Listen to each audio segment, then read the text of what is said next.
Hello, good afternoon, and welcome to TCF alternate coverage of the FA Cup final for 2024. You wait 140 odd years for a Manchester Derby Cup final, and two come along at once. It's John Stuttard, JB here, setting the scene. Paul James is alongside me in the commentary box. We'll come to him in a few moments' time before a bye with me, but let's just build up to the game. In fact, let's just give you a bit of a rundown on the team lineups. No Edison because of that injury sustained on the final day of the season, or at Tottenham rather, the penultimate game. So he missed out the game last week against West Ham. So Stefan Ortega, who has been the FA Cup goalkeeper for the last 2 or 3 seasons, takes his place in goal. Phil Foden also starts. Erling Haaland, you will not be surprised to hear, starts as well. And of course, Phil Foden, the player of the year. Manchester United, who, if the pundits and the experts are to be believed, Erik ten Hag could be going at the end of this game. Well, that's to be debated for another day. But they spurn Marcus Rashford, who's been spurned from England duty. Bruno Fernandes starts, and Garnacho as well. And 1 or 2 on the bench there. You may Højlund, who I thought would have started today. He has to hop for a place on the bench, but they do have a lot of good talent on the bench. And Scott Carson, who must be at least 40 years old, hasn't played a game, but yet is winning medals left, right and centre. But what a fantastic atmosphere it really is. And when you look at the way Manchester City have got through, they weren't really severely tested. Probably the most severe test they had during the cup run really was that victory at Tottenham in the 4th round, where they left it very late to score late through Nathan Ake. But for Manchester United, their run has been nothing without problems. Remember the 4th round at Newport? They were in locked at 2-2, and then they went through 4-2. Then they had that problem. Then they had that epic encounter at Old Trafford against Liverpool when it was 1-0 United. Then it turned 2-1 Liverpool. Then it went to 2-2, 3-2 Liverpool. And then Amat scored the late winner to send Old Trafford into raptures. And then they had that superb semi-final with Coventry. And you feel sorry for Coventry that day, because they felt they won it in the very last seconds of extra time from 3-0 down, only to be denied by the demon VAR. But here we are. It's an all-Manchester Cup final, and it's fantastic. This is not the first Wembley occasion we're bringing to you this weekend. Of course, tomorrow afternoon there is the Championship playoff final between Leeds United and Southampton, 2 big names of Premier League seasons past. One of them will be back there by this time tomorrow afternoon. And of course, coming up as well later in the summer, the TCO will have live comprehensive alternate commentary coverage of all the games that matter from Euro 2024. Join Ross and the boys for that. On the 14th of June, the opening match will be Germany against Scotland that evening at 6:30. But an atmosphere really that was going to be superb. I'm really looking forward to this FA Cup final. Gareth Southgate there, the England manager's in attendance. I'm sure Luke Littler, the newly crowned Premier League darts champion, is in the crowd today. Well, if you saw his performance at the O2 a couple of nights ago, hit a 9 darter against Luke Humphries in the final and then won the Premier League. He's certainly come of age at 17. One of Manchester United's biggest supporters. There's Gareth Southgate. Of course, he's left Marcus Rashford out of that provisional England squad. But he's had so much attacking talent to choose from lately, it's been superb. Well, the teams are in the tunnel. The bye with me must have been and gone, because we're here now. There's Bruno Fernandes leading up Manchester United in what looks like camouflage. A camouflage tracksuit top. They're in red today. Manchester City, no doubt, will be in blue, as we see Sir Jim Ratcliffe there, the new co-owner of Manchester United, along with the Graziers. Just seen Sir Alex Ferguson in the background there behind Sir Jim Ratcliffe. There's Erik ten Hag, a man under pressure. There is no doubt about it.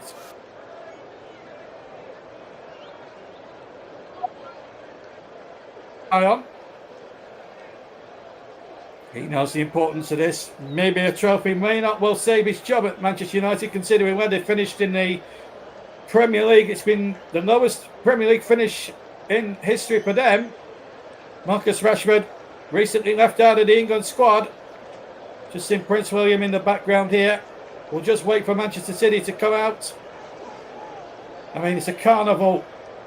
There's a carnival feel amongst Wembley there as we see the final. I think we are going.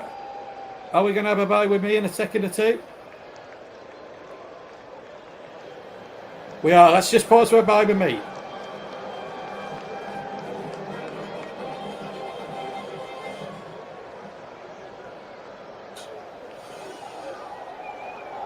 That wasn't a bye with me, actually. Oh, it is going to be a bye with me now.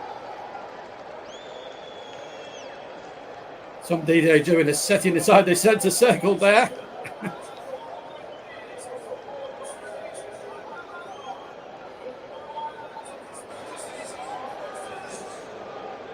So let's just pause and take in the cup final flavour of a bye with me.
Oh, fireworks as well.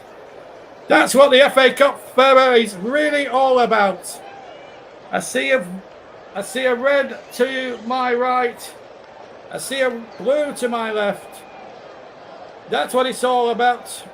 And as we see, one supporter, a female supporter of Manchester City on the left, and a male supporter of Manchester United on the right, carrying the FA Cup down the tunnel and onto the plinth, as the teams will walk past in a few moments' time for the presentation. It is absolutely superb. 700 odd teams started out on the road to Wembley back in August. And just a word before we hand over to our commentator today, that nobody, unless Sterling Haaland scores 5 goals today, can catch Jonathan Lacey of Biggleswade Town, who scored 10 during the very earlier round in the competition. Manchester City and Pep Guardiola all suited and booted in the tunnel. Only one more job for me to do before the game starts is to wish our new FA Cup final commentator, Paul James, the very best of luck. It's his first final. Give him all the support in the comment section that you can. So here we are then. It's all set up. The 2024 FA Cup final. Let's join your match commentator tonight. A very good afternoon to Paul James. Thank you, JB. I appreciate your support there, and welcome everybody to Wembley for the FA Cup final. We just heard Abide With Me. That is the 97th time that song has been played at the FA Cup final. First started in 1927 when Cardiff beat Arsenal 1-0. Manchester United take to the field, and Manchester City too. The crowd is absolutely amazing. Red and white and blue and white flags. Just to give you some idea, this is the first time as well that two teams have actually met each other in the final back-to-back since 1885, when Blackburn Rovers and Queen's Park did it. Okay, let's take a look at the starting lineups today, starting with Manchester City. They have Stefan Ortega, who continues to deputise in goal. Josko Gvardiol, Nathan Ake, John Stones. Kyle Walker is the captain today. Rodri, Phil Foden, Mateo Kovacic, Kevin De Bruyne, Bernardo Silva, and of course the ever-dangerous Erling Haaland. For Manchester United, well, they just make a couple of changes from the victory over Brighton. Andre Onana starts in goal, Diogo Dalot, Rafael Varane back from injury, Lisandro Martinez and Aaron Wan-Bissaka, Sofian Amrabat, Kobe Mainoo, Alejandro Garnacho, Scott McTominay, Marcus Rashford, and the captain Bruno Fernandes, as Manchester United adopt a 4-2-2-2 formation. As Prince William, ever present there, shaking the hands of the Manchester United players. Of course, he's an Aston Villa fan. The substitutes today for Manchester City, they have Scott Carson on the bench, as JB alluded to earlier, Manuel Akanji, Oscar Bob, Ruben Diaz, Jeremy Doku, Jack Grealish, Rico Lewis, Mateus Nunes, Julian Alvarez. For Manchester United, it's Altay Bayinda, Anthony, Amad Diallo, Christian Eriksen, Johnny Evans, Rasmus Højlund, Willy Cambuala, Victor Lindelof, and Mason Mount. And we are about ready for the national anthem. So I'm just going to pause right here while the national anthem is being played, God Save the King. In just a moment here.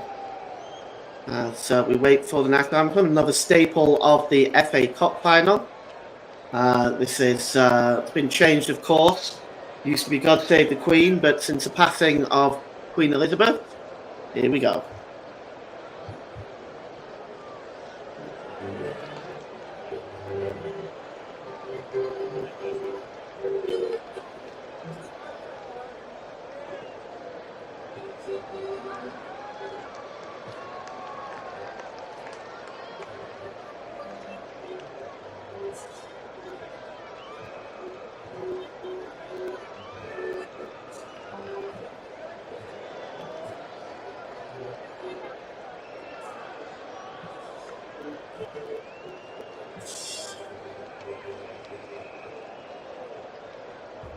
God Save the King, the national anthem. The referee today making his first FA Cup final appearance is Andy Madley. He's age 40 from Huddersfield. Assisting him on the lines is Harry Leonard and Nick Hopton. Simon Hooper is in fourth official duty. And VAR is Michael Oliver, Peter Banks and Stuart Burt. And we are hoping against hope that we do not get an involvement of VAR today. With no controversy is something that we desperately want. So the road to Wembley, Manchester United, well, in the third round, they beat Wigan away 2-0. Newport away 4-2 in the fourth round. In the fifth round, they dispatched Nottingham Forest away by a 0-0. And in the quarterfinals, they beat Liverpool in a topsy-turvy game that finished after extra time 4-3. And despite having the 3-0 lead against Coventry in the semi-finals, they nearly blew it. It finished 3-3 and they won 4-2 on penalties. A much more simple route to the final for Manchester City. In the third round, they dispatched Huddersfield 5-0. They beat Spurs 1-0 in the fourth round. Luton 6-2 in the fifth round. And in the quarter-final, they beat Newcastle 2-0 and Chelsea 1-0 in the semi-finals. These two teams in the FA Cup have actually met each other a considerable amount of times, only twice in the final. And they've met each other 10 times in total in the FA Cup. Manchester United have won 6. Manchester City have won 4, which included, of course, last year's final. And the only survivors from last year's final is Marcus Rashford, Bruno Fernandes, Aaron Wan-Bissaka and Rafael Varane. Victor Lindelof, of course, is on the bench. Stefan Ortega started in goal last year as well. And of course, the staple of that side, Ilkay Gundogan, has since been transferred to Barcelona. Otherwise, it's much the same team. So the players are just making their final preparations. They're both in their traditional jerseys. Manchester City wearing their sky blue shirts, white shorts, and sky blue socks. Manchester United in their red shirts, black shorts, and black socks, as they make their final preparations as we begin the build-up for this game today. Nicholas Jones with us in the comment section. Good luck, Paul. Thanks, Nick. And Media, Radio, Jingles and Gaming. Hi, JB and Paul. Another old Manchester Cup final. Yes, we're in for a good one today as the referee, Andy Madley, gathers the teams ready at the centre circle. We are just about to get ready for the 2024 FA Cup final at Wembley Stadium. Can Manchester United, with everything that has gone on this past week, including the rumours surrounding manager Erik ten Hag, pick up the victory today? Can they rise above it all? Or will Manchester City pick up another double? Well, Manchester City are about to get us underway. We're just waiting for Andy Madley to blow the whistle as Phil Foden is standing over this. And there's a bit of a delay here. The referee is just waiting at the moment. He's just making some final checks. Manchester City will be attacking the goal to our right as Phil Foden just gets the game underway, plays it all the way back to Stefan Ortega. Stefan Ortega, just outside of his penalty area, plays the ball long. Up in the air with Wan-Bissaka is Erling Haaland. It's flicked on there that time by McTominay. And knocked on to the chasing Marcus Rashford. Marcus Rashford, can he get inside the defence here? But that is great work by Kyle Walker. Just cutting across Rashford and making the challenge and getting the ball back to Ortega, who clears the ball out again. And here's Kyle Walker once more time. He moves towards the middle of the park and lays it off to De Bruyne. Brilliant flick on by De Bruyne to Erling Haaland now. Chasing forward. He gives the ball there to Foden. Out on the far side is Gvardiol. The cross comes in. Haaland goes down and he's appealing for the penalty. He's surely not going to get anything for that. They're still appealing. I'm not sure that I don't think that was a penalty. Andy Madley is, and already we've got VAR involved. We're inside 1 minute. The cross came in from Gvardiol. There was a challenge there with Lisandro Martinez. There did not look a lot in that to me. But VAR is looking at it and they've decided that it is no penalty on that occasion. Joe Smoke in the commentary box saying, enjoy, Paul, thank you. Media, Radio, Jingles and Gaming, good luck with the commentary, Paul, thanks very much for that. And the ball is played forward now and it's picked up here by Kobbie Mainoo. Mainoo's ball rebounds off Bernardo Silva and goes back to Amrabat. Amrabat releases the ball there to Rafael Varane. Varane just does a quick 1-2 with Amrabat again. And just drops the ball back to Aaron Wan-Bissaka. Wan-Bissaka plays the ball back to Andre Onana. And he's released it now to Lisandro Martinez. Martinez, the Argentinian World Cup winner, plays the ball forward down this near side there. And it's picked up by Dalla. Dalla tries to play the ball to Mainoo, but it's a little bit far away from him, and it's won back by Erling Haaland, and he plays the ball across there looking for Kevin De Bruyne. He goes down, and it's going to be a free kick to Manchester City. It's taken quickly. Here is Bernardo Silva. He drops the ball back into the centre circle, and it's with John Stones. John Stones plays it across the far side to Gvardiol. Gvardiol drops it back to Nathan Ake. Ake plays the ball down this right-hand side here to Bernardo Silva. Silva drops the ball back to John Stones. As once again, Manchester City will have a patient build-up here. Here goes Bernardo Silva down the right. Drops it to Kyle Walker. And McTominay just slips there but gets on his feet. And the ball there is picked up by Rodri. And he sprays it over to the left-hand side to Gvardiol. Gvardiol drops it back into the midfield and it's back to Rodri. So vital to that Manchester City team. And he releases it to John Stones. Stones gives the ball there to Bernardo Silva down the right-hand side. It's pulled back into the middle there to Stones again, who drops it back into his own half to Nathan Ake. Ake holds the ball up and just gives the ball there now to Kovacic. Back to John Stones. Stones just looking for options left and right. He's got Bernardo Silva making a run here down the right. He finds him. Here goes Bernardo Silva.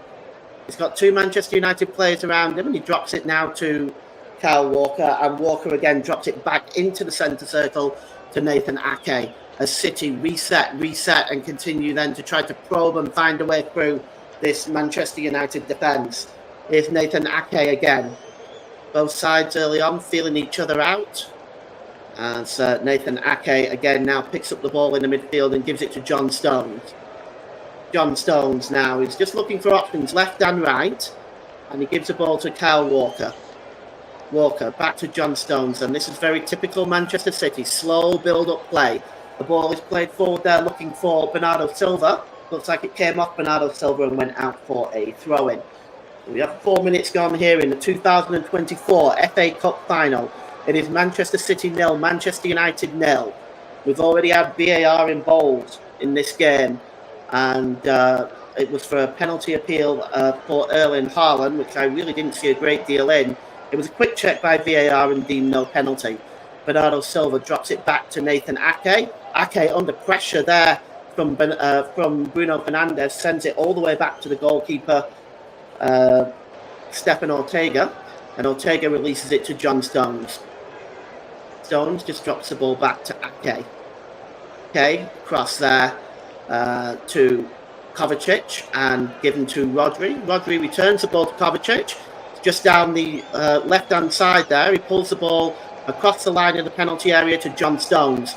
It's then released to Bernardo Silva down the right-hand side. Just inside his own half is Bernardo Silva. Gives the ball to Kevin De Bruyne. De Bruyne back to Kyle Walker now. He's in an advanced position. Walker just pulling all the way back to the centre circle. He almost played himself into trouble there. Ran into Bruno Fernandes. And it now breaks loose to Mateo Kovacic. Kovacic to Rodri. Rodri to Foden inside the centre circle. And it's across now to John Stones. John Stones plays it down the right-hand side there to Kevin De Bruyne. He's moving towards the middle. De Bruyne gives it to Ake. Ake just inside the centre circle. Holds the ball up. Back to Rodri. Still inside the centre circle. It's really bizarre how Manchester City play. They just keep possession, knock the ball around. They're so patient in their build-up.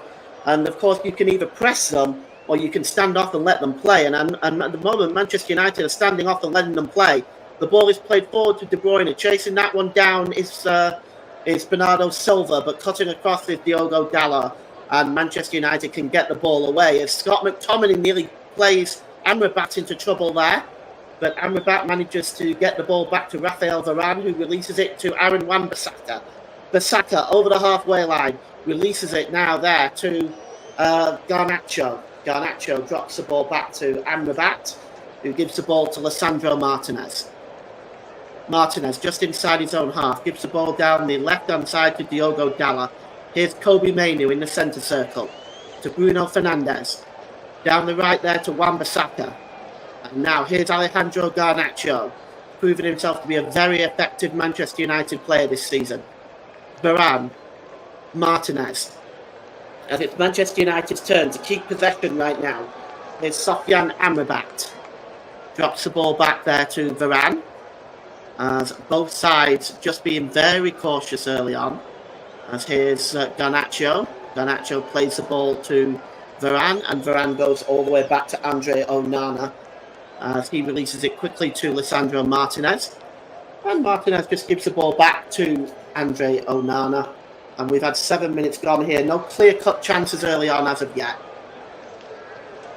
The ball is played long by Onana, looking for Rashford, but cutting across well there is Kyle Walker, the Manchester City captain. But he played his own player into trouble there.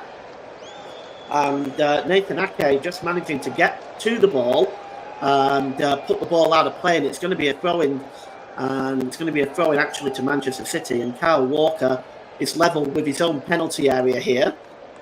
The England right back has obviously been put on duty of marking Marcus Rashford today, and Walker himself, of course, a very pacey player.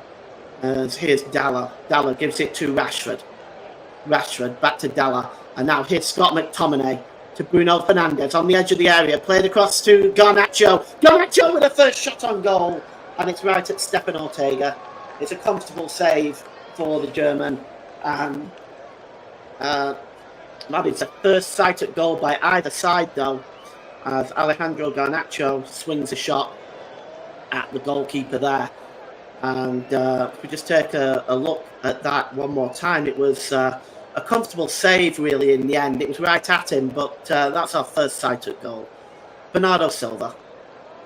He's midway inside his own half right now, moved into a central position. Bernardo Silva just drops the ball back here to Kovacic. Mateo Kovacic, the former Chelsea player. Here's Gavardio, played forward to De Bruyne. De Bruyne sets Foden on the way, and now can Manchester City respond? The cross comes in, and Lisandro Martinez just gets in front of Erling Haaland and heads that out onto the far side, to the right-hand side. Here's Bernardo Silva. Bernardo Silva cutting away there, crosses it to the back post. Can it be kept in by Phil Foden? No. He only manages to hit the side netting. It was a beautiful cross to the back post, but Phil Foden just couldn't get there in time. And he only successfully puts it into the side netting.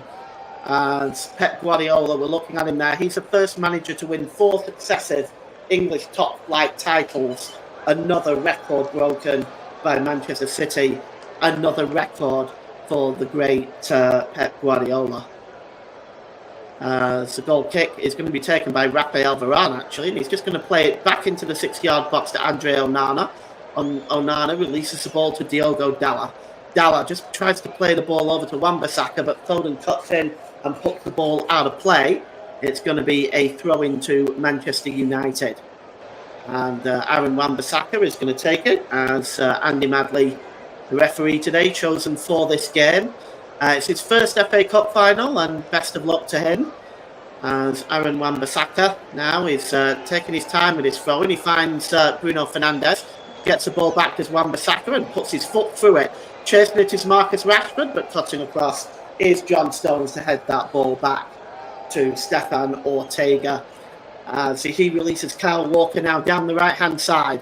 Walker has got pace and power. He drops the ball back there to Rodri. Rodri back into the centre circle to Mateo Kovacic and over to the left-hand side to Josko Gavardio. The Croatian international tries to play it into Phil Foden, but that's a good win back by Sofyan Amrabat. And Amrabat drops the ball back now to Rafael Varane, who gives the ball back to Amrabat. And it goes back to Andre Onana in the Manchester United goal. He gives the ball to Lisandro Martinez, who once again returns the ball to Onana. He puts his foot through it, and comfortably winning that header is John Stones. He heads it back into the Manchester United half, and it breaks loose to Kyle Walker. Walker drops the ball back into his own half to John Stones. Here's Kovacic. Quick 1-2 with Kyle Walker. Kovacic moves into the centre circle. He's got options available both left and right. He gives the ball to Rodri. Rodri back to Kovacic. He's almost on the halfway line there. As Rodri then plays the ball down the right there to Bernardo Silva. Bernardo Silva just moving away from Diogo Dalot. And it's now with Kyle Walker. Here's Rodri again inside the centre circle. He's got options again, left and right. He decides to take the safe route back to John Stones. Back to Rodri on the halfway line, gives the ball to Phil Foden. Phil Foden just moved into a central position now and goes towards the left-hand side to Gavardio. That's a really good ball. Gavardio releases Kovacic now, making a run forward. And it's now with De Bruyne. De Bruyne cuts in the penalty area, left-hand side. Can he get across in De Bruyne? And it's headed up into the air by Rafael Varane. And it's a good job he got on the end of that, because on the back post waiting, totally unmarked, was Erling Haaland. And so it, in the end, is cleared away by Manchester United. And here's Rodri. Plays the ball down the left-hand side again to De Bruyne. De Bruyne drops the ball back to Kovacic. Kovacic lifts the ball forward to Kevin De Bruyne, but it's far too far away from him. And Rafael Varane just cuts across and puts the ball out of play. And Manchester City will have a throw-in level with their own penalty. Level with the Manchester United penalty area. As we've had 13 minutes gone in this FA Cup final, it is still 0-0. Here is Rodri. Rodri plays the ball forward to Erling Haaland. Haaland's control let him down there, and Lisandro Martinez wins the ball, and Erling Haaland fouls him, and it's going to be a free kick to Manchester United. and Lisandro Martinez organising his defence. I have to say, boy, the Manchester United's defence look a lot better when Martinez is in it. He steadies the defence very, very well. Rafael Varane disrupts the ball back to the goalkeeper, Onana, and Onana's clearance wasn't the best. Phil Foden nearly won that ball back. He got a touch on it. The ball's gone out of play for a throw into Manchester United, but Onana nearly played Manchester United into trouble there. Diogo Dalot with the throw, midway inside his own half of the field, down the left-hand side, throws it long, up in the air, and winning that one is John Stones. And it's picked up by Phil Foden. Foden to De Bruyne, and Foden is down injured, and we're going to have a free kick to Manchester City. Looks like there was a foul there that time. And we've got Eminem on with us today. Come on, United. He's a United fan, and well, at the moment, Eminem, if you've been listening from the start, you know that the only shot on goal has come from Alejandro Garnacho of Manchester United. But City have certainly dominated possession in this first 15 minutes. The free kick is going to be taken by Kevin De Bruyne.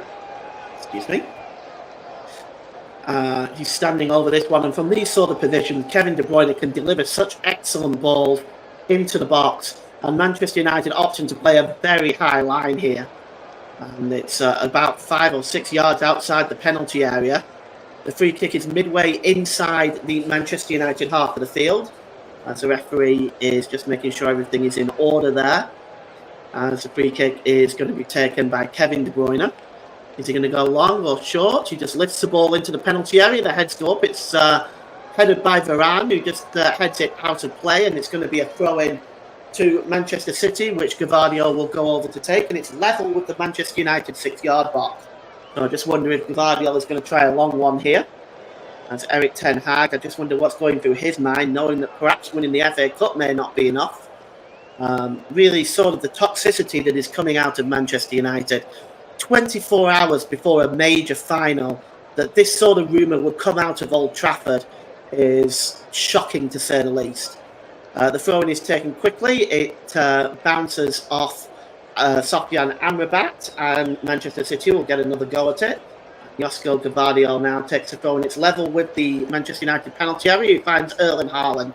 Haaland pulls it back to De Bruyne, and the ball is played across by Rodri to the right-hand side to Bernardo Silva. Bernardo Silva tried to play in De Bruyne, but that's cleared away by Diogo Dalot, and it's back into the Manchester City half as it's picked up by Kyle Walker. Kyle Walker plays it into the middle of the park to John Stones. He plays it across to the left-hand side to Gvardiol, who's brought himself into this game on a number of different occasions and certainly looks one of Manchester City's brightest sparks. The ball is played by Kyle Walker down the right-hand side now to Bernardo Silva. Bernardo Silva cuts away from Diogo Dalot, cuts into the middle. It's across to Foden. Oh, Foden tried to play in Gvardiol, but the ball was a very poor one. And in the end, it goes behind for a goal kick. But my goodness me, that looked a promising break for Manchester City. Had Foden got that right, then Gvardiol would have been in. Today, it's a goal kick. As pacing back and forth there is Pep Guardiola. As we take a look at the Manchester City fans standing up right now, they do look a bit apprehensive at this time. Of course, the last year's FA Cup final, they won 2-1 with 2 goals from Ilkay Gundogan, being the difference in that match, as the ball is played forward by Dalot to Scott McTominay. McTominay plays the ball forward, but he only manages to find Gvardiol, who gives the ball to Ake. He does a quick 1-2 with Rodri and releases the ball to John Stones. John Stones going all the way back now to the goalkeeper Stefan Ortega, as Manchester City and Manchester United deadlocked at 0-0 with 18 minutes gone in the 2024 FA Cup final. As at the moment, Stefan Ortega has just slowed things right down here, and he's still taking his time, and finally releases the ball to Kovacic. Kovacic drops the ball now to Rodri, back to Kovacic, options left and right. He gives the ball to De Bruyne. De Bruyne drops the ball back there to Stones, and it's picked up again by Rodri. Rodri gives the ball to Kovacic. Kovacic down the left-hand side to his Croatian teammate, Gavardio. Gavardio drops the ball back into the centre circle, and Nathan Ake picks it up. Does a 1-2 with Rodri and plays the ball down the left-hand side to Phil Foden. Foden drops the ball back to Kovacic again in those bright yellow boots. And the ball is released to Foden. Foden gives the ball to Gavardio. Gavardio pulled into the middle here to Rodri. Rodri drops the ball back now to Kovacic. Kovacic to De Bruyne, and De Bruyne releases the ball there to Ake. It's now with Kovacic again. Kovacic just picks up the ball and drops it back to John Stones. It's now with Bernardo Silva. Latest score in the Scottish Cup final. It's Rangers 0, Celtic 0. We'll keep you updated with that as the day goes on. Here's John Stones. And John Stones does a quick 1-2 with Rodri as Manchester City. Tic-tac-toe passing. Here's Kovacic. Back to Ake. Ake down the left-hand side there. And it's picked up by Gavardio, who drops the ball back to Nathan Ake. Manchester United, very, very compact in the midfield, very, very compact in defence, as Gavardio tries to pick up the pass from Kevin De Bruyne, but it goes out of play, and it is 0-0. Still, it's going to be a throw into Manchester United. We've already had a comment from a Manchester United fan. Is there any Manchester City fans out there feel they need to comment? Please feel free to do so. I will read them out. Just please keep them nice and clean. We are a family show in this Manchester derby. And Bruno Fernandes just swings his foot round and puts his foot through it. Really, it goes into the centre circle. It's headed on by Kyle Walker, but picked up by Lisandro Martinez. Here's Mainu. There's a quick 1-2 with Rashford. Mainu tries to set off on his way. He's got options available. Gives the ball to Martinez. And that a beautiful pass outside of the boot there to Marcus Rashford. But what a great challenge. The ball still breaks loose. It was a great challenge by Kyle Walker, but the ball still breaks loose. And at the moment, it's each team are giving the ball back to each other. Finally, the ball goes back to Stefan Ortega from Nathan Ake, and he releases the ball to Bernardo Silva, who gives the ball back to John Stones. But it was a beautiful... and Ortega's in trouble here. Fernandes goes down, and that was a poor ball by Ortega. He played John Stones in all kinds of trouble there. But he got away with it. In the end, it was nearly Bruno Fernandes getting in there. It's a free kick to Erling Haaland for the foul on by Diogo Dalla. But and I think the referee is going now to talk to somebody. We're just going to take a look and see what's going on here. Because he just seems to have... He's just going to have a word with Kyle Walker over something. Kyle Walker's on his feet. He's okay. And the referee... Just take a look at this again. And we have a look here. It was Kovacic, and then Fernandes went over Kovacic. Yes, Kovacic saved that because that was a really poor ball from Stefan Ortega. Bruno Fernandes was claiming the penalty. It wasn't a penalty at all, but it was a very, very poor giveaway by Ortega. As Rodri now gives the ball back to Ake.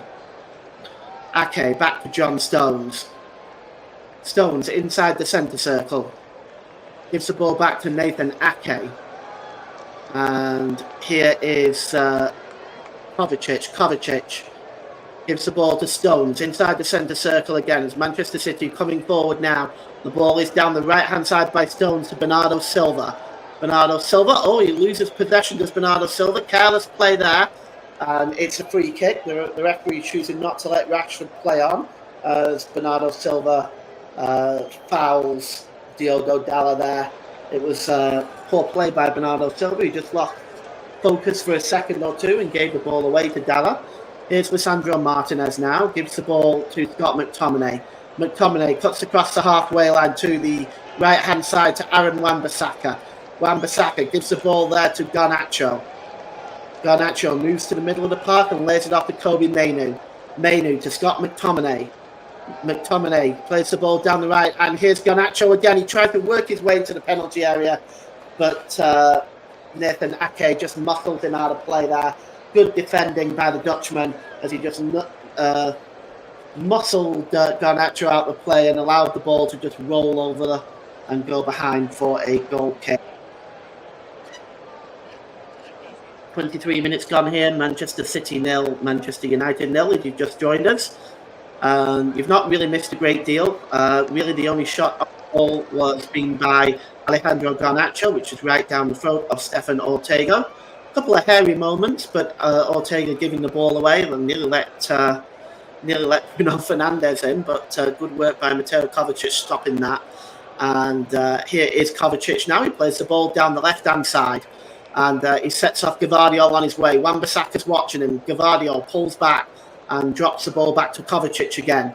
Here's Rodri, midway inside the Manchester United half. He plays the ball down the right-hand side to Bernardo Silva. Bernardo Silva making a dash for the touchline, but he pulls back instead, and he drops it back there to Kyle Walker. Here's John Stones again, and Kovacic lays it off for Stones. Stones plays the ball down the right-hand side to Bernardo Silva.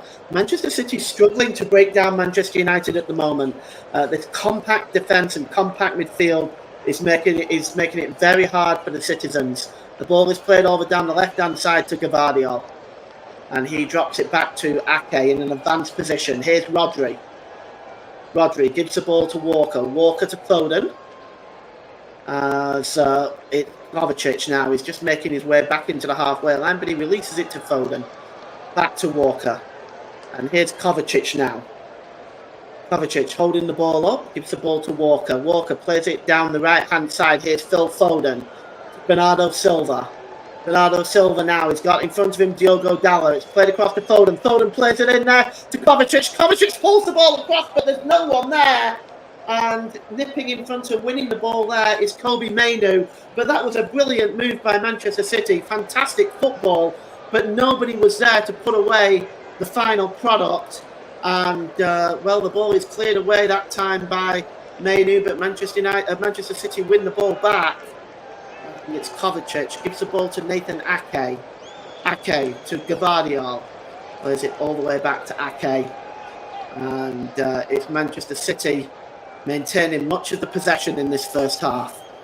And the ball is now with Phil Foden down the right-hand side. He's got Amrabat in front of him. He drops the ball back into the centre circle to Rodri. Rodri gets the ball back here. And it's now with Kyle Walker. Walker holds the ball up. Gives the ball into the centre circle, really, to Rodri. And Rodri sprays it out to the left-hand side there to Gvardiol. Gvardiol just releases it to De Bruyne. But De Bruyne's got three Manchester United players around him. He does very, very well to find Nathan Ake. And Nathan Ake now picks up the ball. Gives the ball there to Walker. Now Walker sets off Rodri on his way. Rodri just pulls the ball back again as Manchester City, at the moment, still struggling to break down Manchester United. And here's John Stones. Inside the centre circle, plays it over to the right-hand side to De Bruyne. De Bruyne, brilliant ball forward to Foden. Foden, back to De Bruyne. He's about 30 yards out, De Bruyne. He lays the ball back to Kovacic. Kovacic, back to Rodri. Rodri lifts the ball towards Haaland, and it's headed out by Lisandro Martinez and cleared away by Bruno Fernandes back into the Manchester City half.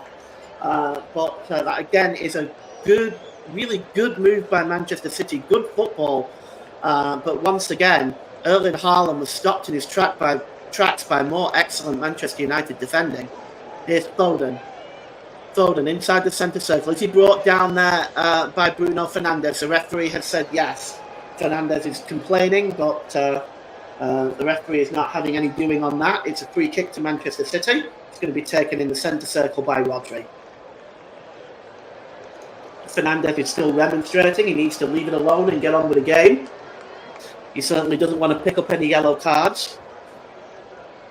Here's Nathan Ake from the free kick. Gives it to Josko Gvardiol. Gvardiol pulls the ball back. As it is still 0-0 in this FA Cup final. As Manchester City and Manchester United, they're really locked into a tight game here. As here's De Bruyne. Plays it down the left-hand side, and here's Gvardiol. Gvardiol was going to cross the ball, and he dummies it and lays it off to Mateo Kovacic. Kovacic releases the ball there to Kyle Walker. Good ball by Walker down the right-hand side to Bernardo Silva. Silva has got Dalot right in front of him, and he decides to go back to Kyle Walker again. Walker, midway inside the Manchester United half, plays a super ball over to the left-hand side to Gavardio. Gavardio cuts in the penalty area, but his first touch wasn't great.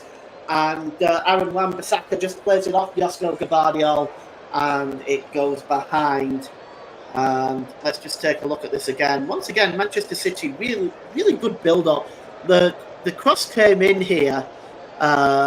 It was pulled across there by Kovacic, but Haaland had already gambled it going into the 6-yard box, and there was nobody there.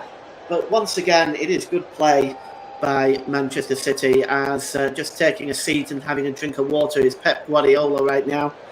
He seems a little bit more relaxed based on the way Manchester City are playing. Just looking for that breakthrough. The ball has been given away that time by Rodri. Rare for him. Here's Amrabat. Amrabat drops the ball back to Dalot. Dalot plays a long ball forward, and chasing this one is Garnacho. Ortega, that is goal! And the goal for Manchester United! What that is shocking play! Oh, that is a comedic error by Manchester City. It was headed back to the goalkeeper by, I believe it was Nathan Ake. And Manchester United, on 29 minutes, have taken a shot lead here. And it's Alejandro Garnacho. Well, that is really unbelievable play. The referee is now going to check with VAR, which is the usual way of things. But let's look at this again.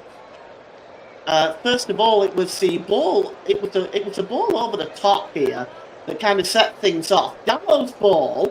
I actually think that Garnacho is onside, but we're going to look at that. VAR will check it. It's long, and there's Gavardio actually.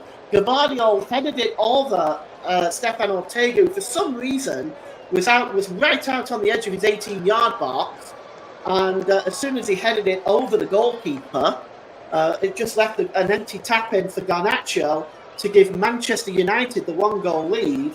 But I think that this is going to be reviewed they're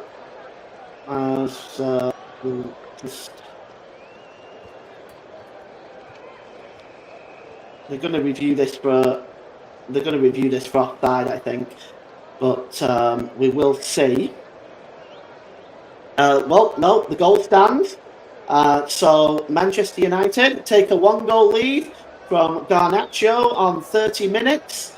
And Manchester City now, the pressure is on them now as they fall a goal behind.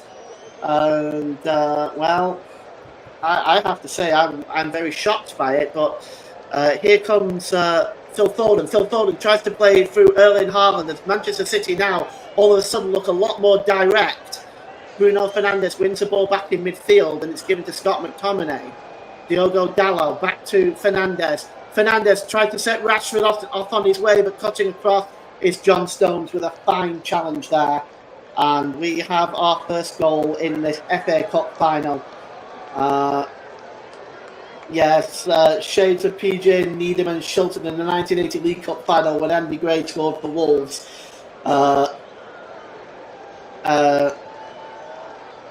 And shared, yes, that's right, a really good.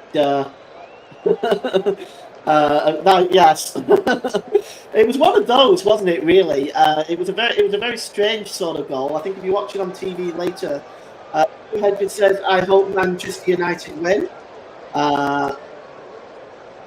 and thank you, Sue, for joining us today. We hope you're enjoying the commentary. The ball is played long, and it goes through to Stefan Ortega. And it is with the goalkeeper now, Ortega, who releases it. And the ball is released now to Gavardio. And it's Gavardio's error, along with Stefan Ortega, that presented that goal for Garnacho. It's now with Gavardio again down the left-hand side. We had a comment from Andrew Kersley. Feel free to comment at some point. Shot lead for City. Haven't had a shot yet. No, they haven't had a shot, but they've had most of the possession. And I think many would consider it to be a shot lead, given City's dominance in the Premier League right now. And in general, at the moment, they're definitely the best club in the country. I understand you're probably a Manchester United fan, but understandably so, I think many would still consider it as a shot lead. Here's Rashford. And it's dropped back there to Mainu. Mainu just over the halfway line, but it's won back by Kevin De Bruyne. And there's Bruno Fernandes, drops the ball back. Oh, and incidentally, I have complimented Manchester United on their defensive play. Cross coming in from Garnacho, and it's headed out to the edge of the area to Kobe Mainu. And here is Bernardo Silva. And Bernardo Silva plays the ball long, and it's picked up there by Rafael Varane. And Varane just pulls the ball back into his own half, and he drops the ball back to Sofyan Amrabat. Back to the goalkeeper. Andre Onana just holds the ball up, and he releases the ball there to... Oh, the ball is played forward there from Varane, and it's laid off by Kobe Mainoo to Wan-Bissaka. Wan-Bissaka trying to set off Garnacho on his way. He's alleged to have fouled, though, Josko Gvardiol, and it's going to be a free kick. And here's John Stones. Stones just outside the centre circle. He moves into coming across the halfway line. City almost at walking pace at this point. Here's Mateo Kovacic. And the ball is played forward by Kyle Walker. Chasing this one is Erling Haaland. Good challenge that time by Lisandro Martinez as the ball goes out of play for a throw-in to Manchester City. We have about 10 minutes to go till half-time. And United still lead this game by a 1-0.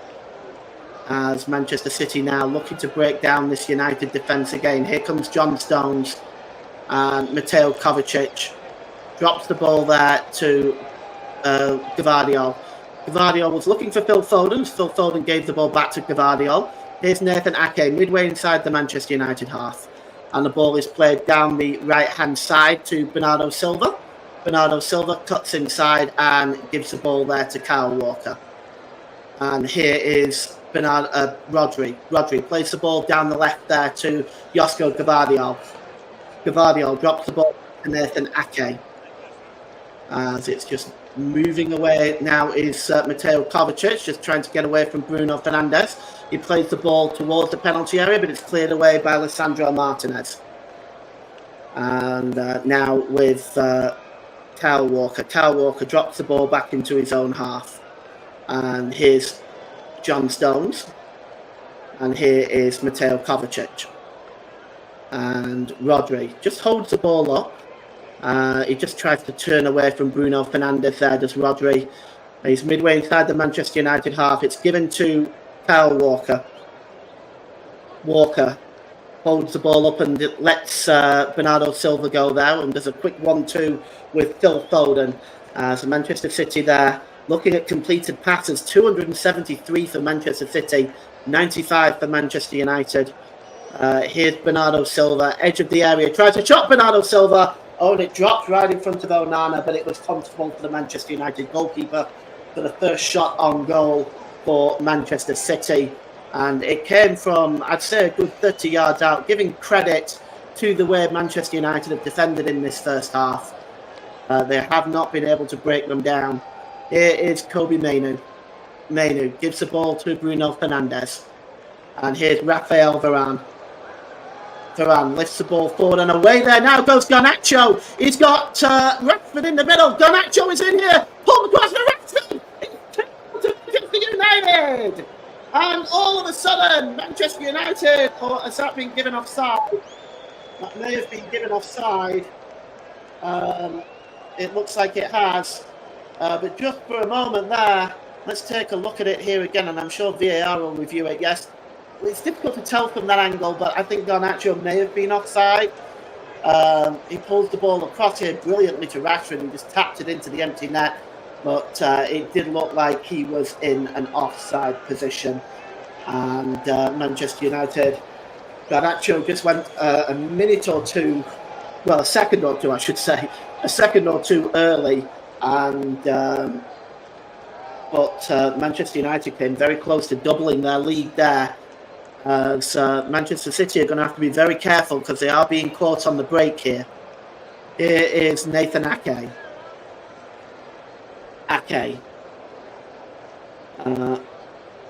Who said my friend Barry is a City fan. Him and his wife went to town last Saturday and Liverpool was saying farewell to Klopp all the time they heard, I'm so glad Jurgen is gone. And the ball comes into the middle to Kevin De Bruyne, who tries to get a shot away, but it's blocked. As here comes Kobbie Mainoo. Mainoo to Marcus Rashford. Rashford plays the ball long over to the right-hand side to Alejandro Garnacho now, threatening Manchester City again. He pulls it back to Bruno Fernandes. It's time! And Manchester United have doubled their lead. And Manchester City look at 6s and 7s defensively. And they have been caught out by Kobbie Mainoo on 39 minutes. And Manchester United take a commanding 2-goal lead. Well, this was actually really good play by Garnacho. Once again, he's at the centre of this. And he plays the ball into the middle.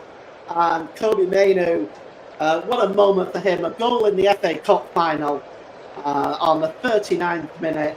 And Manchester United now in a very, very commanding position.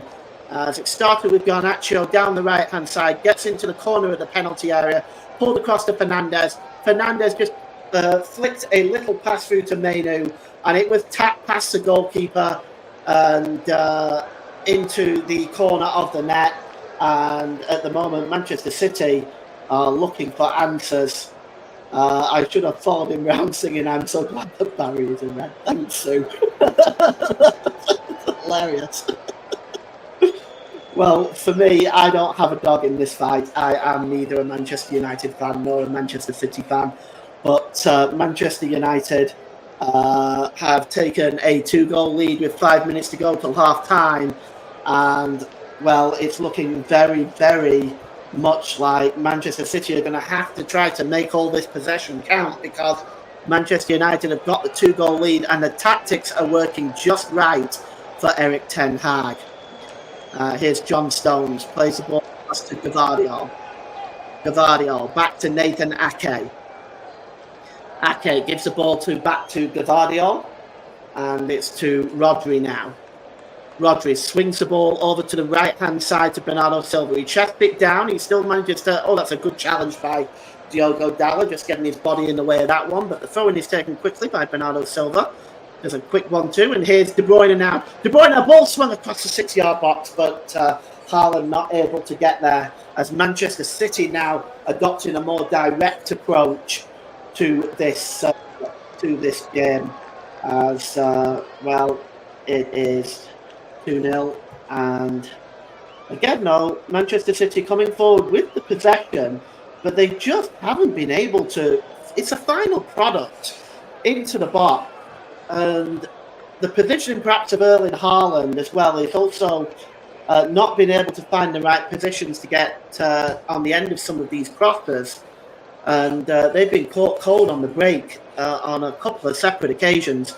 The ball is played long again, and this time John Stones gets up with the header and gives it back to Kyle Walker. But the ball is given away now to Bruno Fernandes. Fernandes, edge of the area, gets a shot away, takes a deflection off John Stones and goes out of play for a throw-in. And Manchester City, all of a sudden, are being stretched the game as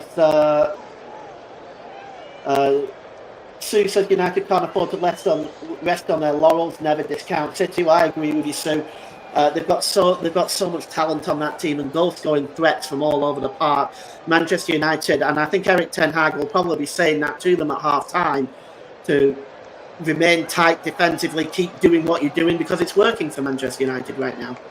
The ball is picked up by Kobbie Mainoo, and even I think Scott McTominay was in an offside position there, and the free kick is going to be taken here. And it's taken by Kyle Walker. And it's now with John Stones inside the centre circle. And it's now with Kyle Walker again, just over the halfway line. Kyle Walker holds the ball up, plays the ball down the right-hand side there to Bernardo Silva.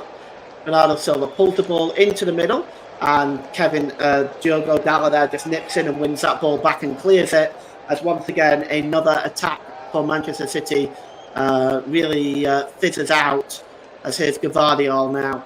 Nathan Ake, Manchester United, such a compact midfield, compact defence at the moment, shutting out Manchester City. Here's Rodri, picked up the ball to Kovacic. Kovacic under pressure by two Manchester United players. Good challenge by Bruno Fernandes, but it breaks loose to Walker. Now here's De Bruyne. De Bruyne tries to get inside Diogo Dalla, but that's a good challenge by Dalla. And now Manchester United can come forward. Scott McTominay just played himself into trouble, but he gets away, or tries to get away from Walker, but he's fouled there. And it's going to be a free kick as we go into the last minute of this game. So Alex Ferguson present in the crowd today, not surprising. What a manager he was for Manchester United. Transformed this team really. As I would argue that Manchester United were not much of a threat for major trophies. They won a few, but not much of a threat for major trophies before the appearance of Sir Alex Ferguson, and of course ended the long wait for a league title as well. The ball is cleared downfield by Onana, goes out of play for a throw-in which Kyle Walker will take. And here is Stones. Stones plays the ball across to Ake. Ake plays it forward down the left-hand side to Gvardiol. Can City pull one back before half-time? Here's... the ball is played forward by Kovacic, and a foul there on Kevin De Bruyne by Kobbie Mainoo. And are we going to get our first yellow card? We are. Kobbie Mainoo goes into the referee's notebook on the 45-minute mark for that challenge. It's from behind. I think the yellow card is probably the right decision, as Mainoo, having scored a goal himself, goes into the referee's notebook. As we have 2 minutes of stoppage time given to us today by our fourth official, Simon Hooper. And Manchester United will want to keep this 2-goal lead intact going in for half-time. If City can grab one back, it can change things going into the second half. We all know how fragile a 2-goal lead can be. As the free kick is going to be taken by Kevin De Bruyne. United offering a high line again, just outside of the 18-yard box, and it swung into the box. And, well, nobody really attacked it, and everybody was able to just leave it to Andre Onana. But once again, City not pressing in that final moment to get on the end of some of these crosses. That was very easy for Andre Onana. As Manchester City fans looking on, may just be the league title for Pep Guardiola this year. And it's cleared downfield. And the ball is played forward. It's won back, and Erling Haaland now chasing this one. Good challenge by Wan-Bissaka. Gets across Erling Haaland, and really Manchester United's defence have had Erling Haaland in their back pockets in this first half. He really hasn't been able to get on the end of anything. As time is now ticking down, we've almost had the 2 minutes of stoppage time. Here's Kovacic. Kovacic plays the ball down the left-hand side to Gvardiol. Gvardiol's got Wan-Bissaka in front of him. Wan-Bissaka back to De Bruyne. Oh, good challenge there by Bruno Fernandes. Puts that ball out of play. And it's going to be a throw-in, as that's it. The referee has blown for half-time. And goals from Alejandro Garnacho from a terrible mistake from Josko Gvardiol and goalkeeper Stefan Ortega.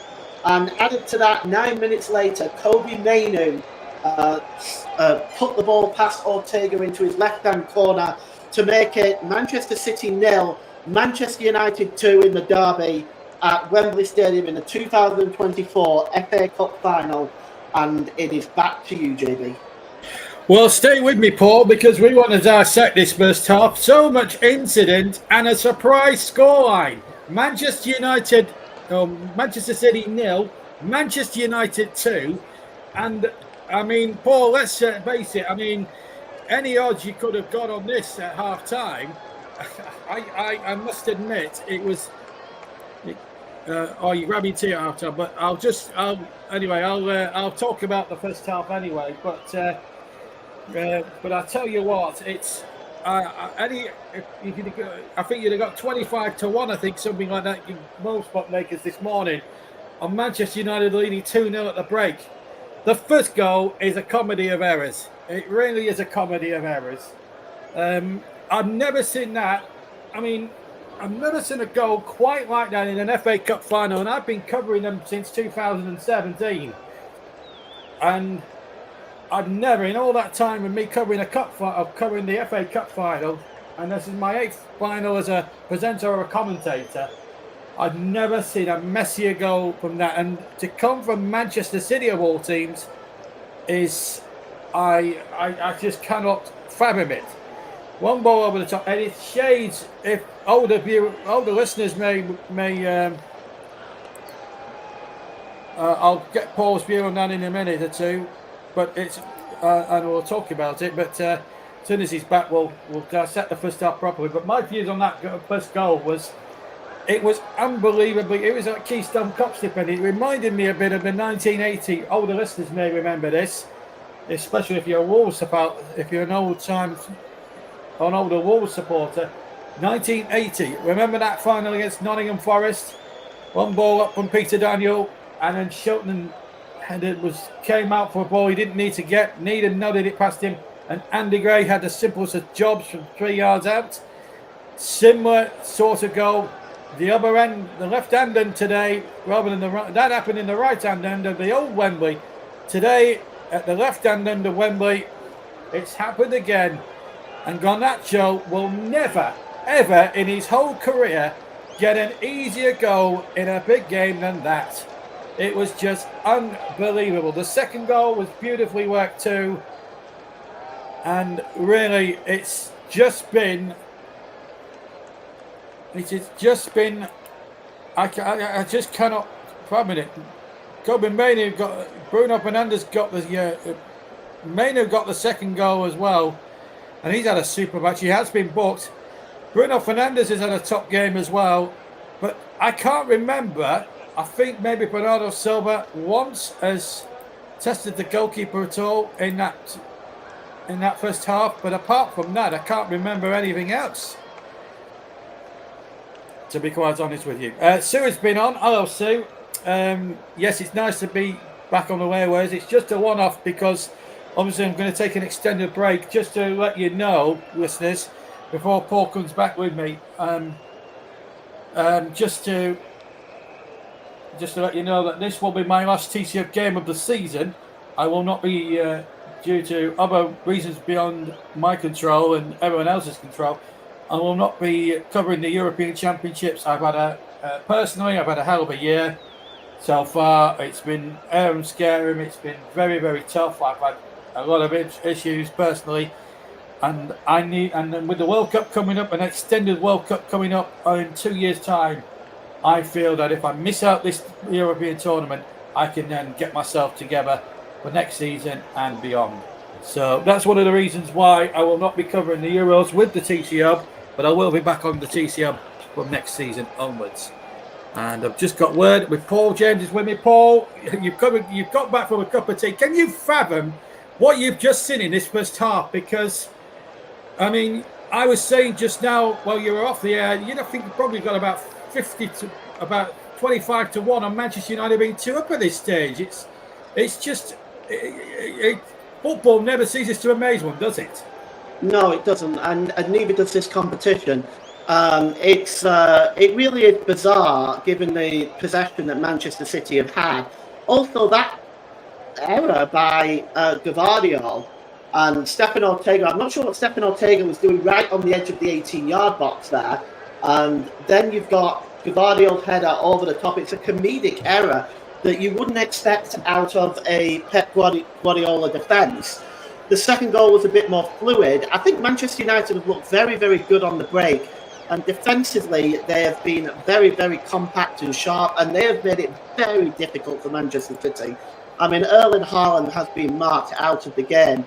That being said, no, you can't deny it. It's an absolute shock.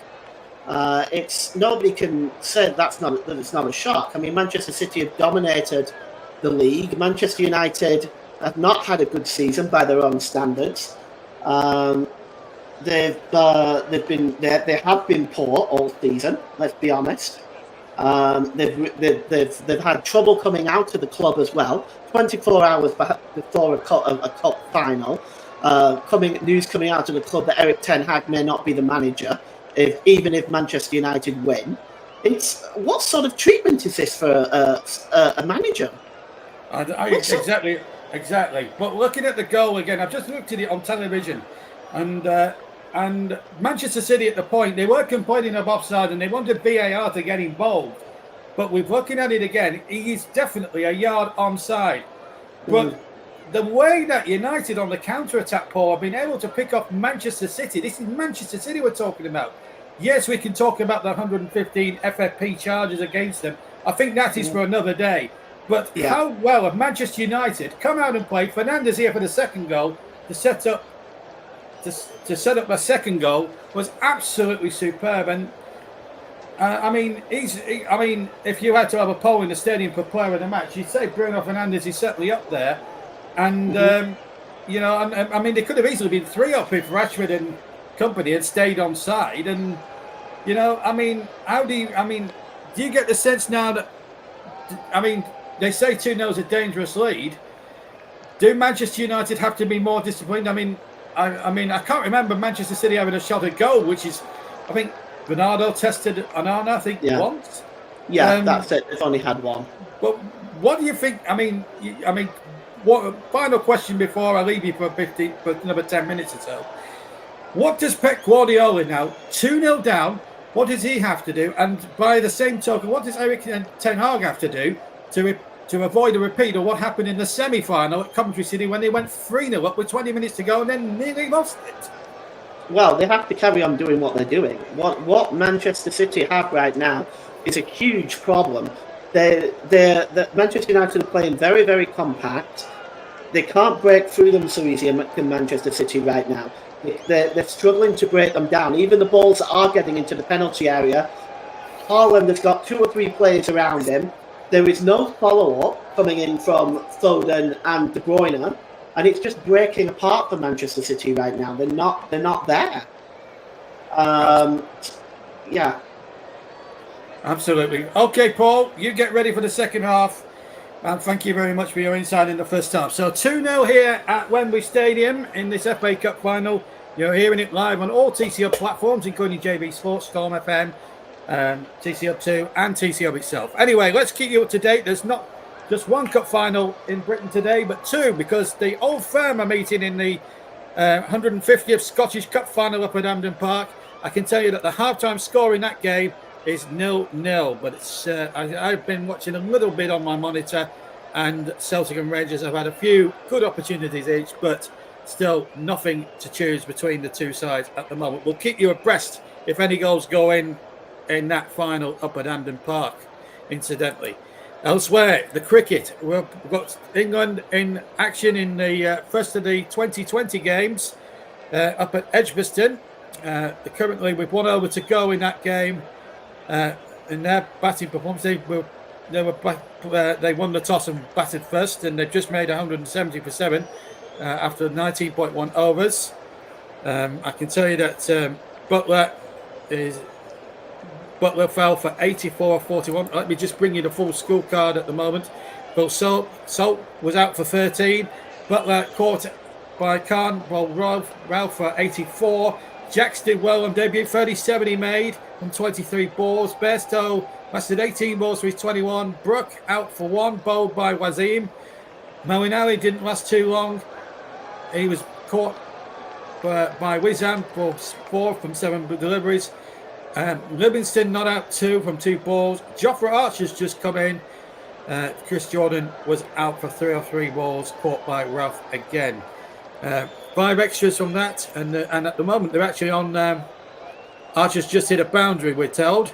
So Jofra Archer back in the England fold after several years out due injuries, one and other injuries.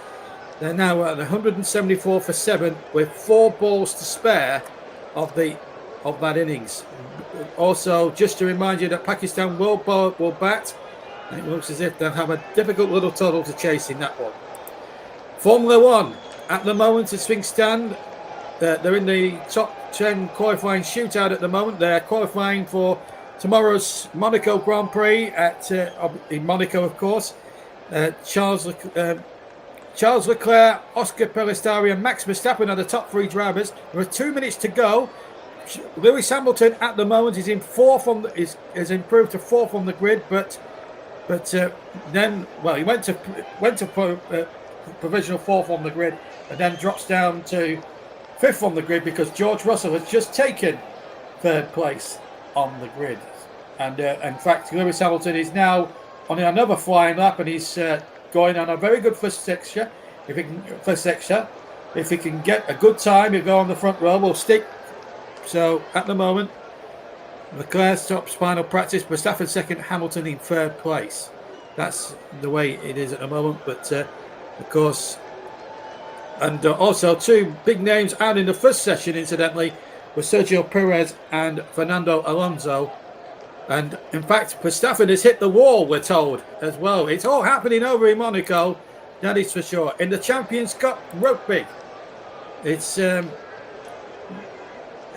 level at 9 points each, not too far from Wembley Stadium. They're at the Tottenham Hotspur Stadium in that one. Leinster 9, Toulouse 9, 3 penalties each in that one, and anything can still happen in that one. So Ross Byrne has just scored his third penalty. There's about half an hour left to play in that one. We'll let you know what happens at the end of the programme. So that keeps you up to date with all the live sport that's going on. Let me just tell you that Vincent Kompany has agreed terms with Bayern Munich in principle. He's going to sign a contract with going to sign quite a lot of. So this is what happened. It's Burnley, apparently, according to BBC, that Bayern is set to spend. Bayern is set to pay Burnley £10.2 million in compensation. At the end of the Greg Bellamy, though, significantly will not accompany the Belgian to the Allianz Arena, but Florent Magala and Barnes will form part of his backroom staff. So Burnley now look like being without a manager for a little while anyway. There are some odds-on favourites. David Moyes is up there as odds-on favourite. Mark Robbins would be a good fit. There's also talk that Marcelo Bielsa could take over at Turf Moor next season, and that would be something spectacular. Don't forget, anyway. So, and Wayne Rooney has been appointed Plymouth Argyle manager as well. He replaces Neil Durnship, who kept them up. Or in fact, he replaces Ian Foster, who was sacked on the 1st of April, on April Fool's Day. It's his first role since he was sacked by Birmingham City on the 2nd of January. So there is Wayne Rooney. So it's a roll of the dice for the Pilgrims, that's for sure. Is he up to the job? That's the thing. But he's we don't know how long he signed for. I would have thought a 3-year deal anyway. But that's the situation in the world of sport. Just to remind you before we cross over the ball for the start of the second half, that Leeds United and Southampton will meet for the final Premier League place in the Championship Player Final. That's live from 2:50 tomorrow on the TC Hub and all platforms. And now, can Pep Guardiola do a Coventry City and come back from the dead in this FA Cup final? The second half about to get underway. Let's rejoin your match commentator for the second half, Paul James. Thank you, JB. Yes, the game has just got back underway with Manchester United attacking the goal to our right. Not surprisingly, Manchester City have made a double substitution at half-time. Mateo Kovacic has come off, along with Nathan Ake, Manuel Akanji and Jeremy Doku are on for the Citizens at half-time. So Manchester United themselves, they don't make any changes. Not surprising there either. We've had some comments at half-time. Mike thinks Manchester United... Mike thinks Mainu should go to the Euro. He deserves a final squad. Yes, sir, it was Argentina and Holland. Hi Trev, how you doing, my friend? I hope you're doing very, very well. Second half back underway now with the ball is back with Stefan Ortega, and he releases the ball there to Kyle Walker. Kyle Walker sets off Kevin De Bruyne. He was looking for Bernardo Silva down the right, but away breaks Diogo Dalot now for Manchester United. Down the left-hand side, Manchester United breaking forward with speed again. This time he's almost dispossessed, but Kobbie Mainoo nips in and gives it to Sofian Amrabat as Manchester United maintain possession. And the ball is now with Scott McTominay, but it's won back there, really well won back there by Bernardo Silva. It goes back to Stefan Ortega, and now it's with Phil Foden. Foden releases Gvardiol. He's got Manuel Akanji alongside him, but he decides instead to drop it to Rodri. Rodri inside the centre circle. Oh, he's trying to catch Onana off his line. That was an audacious effort.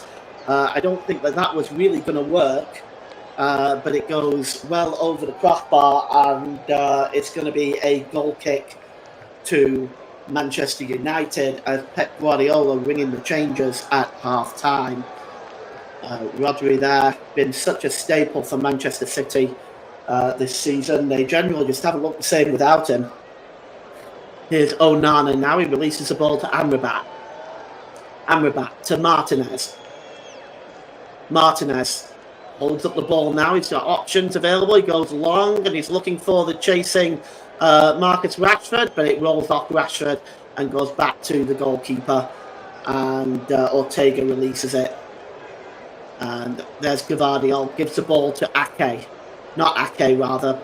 Akanji. Manuel Akanji. As he steps forward now for Manchester City. And as it stands right now, we are still 2-0 to the red half of Manchester. As here's Kyle Walker. Walker holds up the ball, drops it back into the centre circle to Akanji. Akanji, options left and right. He releases the ball there to Gvardiol. Gvardiol brings a substitute Jeremy Doku into the game for the first time. Doku plays the ball back to Phil Foden. Foden to Walker. Walker to Rodri. Nice ball out to the right-hand side to Bernardo Silva. Bernardo Silva has got Diogo Dalot in front of him. Dalot. Look, Dalot trying to get in there with Bernardo Silva, but Bernardo Silva's pass across was a poor one, and Manchester United can now break with Scott McTominay. McTominay drops the ball back there to to Mainoo, and in the end it goes back to the goalkeeper, and it's released to Aaron Wan-Bissaka. Wan-Bissaka gives the ball there to Garnacho. Garnacho to Amrabat. 3 City players around him. A good work by Amrabat. He drops the ball back there to Rafael Varane. Varane finds Amrabat again. Amrabat drops the ball back to the goalkeeper, Andre Onana. Onana under pressure from Haaland, and he does clear the ball downfield, and it's picked up there by Bruno Fernandes. Fernandes just over the halfway line now. He's got options available. He drops it back to Mainoo. Mainoo, tried to find Fernandes. In the end, it finds Aaron Wan-Bissaka. It's now back with Mainoo again down the right. That's a really good ball by Mainoo to find Bruno Fernandes. Fernandes just trying to play in Mainoo again. But that is a really, really good block that time by Akanji. As Manchester United pick up possession again, there has been a foul on Scott McTominay and will be a free kick to Manchester United about 40 yards from goal. But this was a really brilliant move by Manchester United. The ball was played forward by Mainoo. It was hard for Fernandes, but he got there in the end. But his pass was intercepted by Akanji before the ball went through. Well, it's a free kick though to Manchester United with 5 minutes gone in the second half. No changes as of yet by Erik ten Hag. And it's going to be Bruno Fernandes with a free kick. It's about 40 yards from goal. Central. And, it's a poor ball by Fernandes. And Doku wins that ball easily. And now the pacey Belgian is coming forward. But that's a good challenge by Aaron Wan-Bissaka. And Manchester United looking to catch City on the break. And Wan-Bissaka's ball to Alejandro Garnacho was poor, and he couldn't get there. It rolls out of play for a throw into City, and it's taken quickly by Rodri looking for Doku. Doku is under pressure there by Amrabat. Jeremy Doku keeps possession though. He drops the ball back just inside his own half to Manuel Akanji. Akanji forward to Foden. Foden released to Rodri. Rodri now looking for options left and right. Finds Jeremy Doku. Doku, and it's back with Gvardiol. Gvardiol across to Akanji. Down the right-hand side to Bernardo Silva. Bernardo Silva's got Dalot in front of him. Swung in by Dalot and headed out that time by Alessandro Martinez, just ahead of Haaland. But it's back with Doku again. Down the left this time. He's got Wan-Bissaka in front of him. And Doku pulls the ball back there to Gvardiol. It's with John Stones. Both Gvardiol and Stones in advanced positions for Manchester City right now. Here's Kevin De Bruyne. De Bruyne gets lucky with that pass, but he loses possession now. Scott McTominay tries to break forward, but that is a good challenge by Josko Gvardiol, and the ball rolls behind for a goal kick. And it is Manchester City 0, Manchester United 2. As this could be a perfect tonic for Manchester United fans and for Erik ten Hag in general, just to validate him as a Manchester United manager. Is picking up a major trophy is something that he'll be very, very happy with if he is forced out of the door at Old Trafford. And here is Bruno Fernandes. Diogo Dalot. Dalot plays the ball forward. And here's Marcus Rashford. Drops it back to McTominay. United coming quickly forward on the break. McTominay finds Garnacho. Garnacho in the penalty area, right-hand side. Garnacho is pulled back. And on down goes McTominay under the challenge from Akanji, but Bruno Fernandes still has it. Tries to play the ball into the middle, but it's blocked. And now Manchester City can come forward. And here's Jeremy Doku down the left-hand side. Good challenge again by Wan-Bissaka. But the referee has determined that it's going to be a free kick.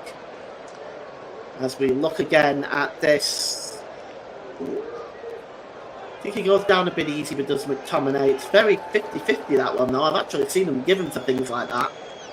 But no penalty awarded for Manchester United. Here's Kyle Walker. And it's Rodri. Plays the ball forward. Does a quick 1-2 with Haaland. And Rodri plays the ball long down to the left-hand side. And here's Jeremy Doku. Doku attacking Wan-Bissaka. He plays the ball across with Doku back to Foden.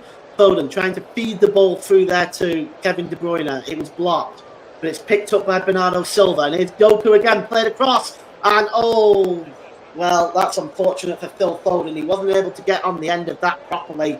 His first touch wasn't the best, and in the end it rolled through to Andre Onana. But already as the second half gets underway, Jeremy Doku is providing an extra creative touch for Manchester City, as Manchester United will have to watch him.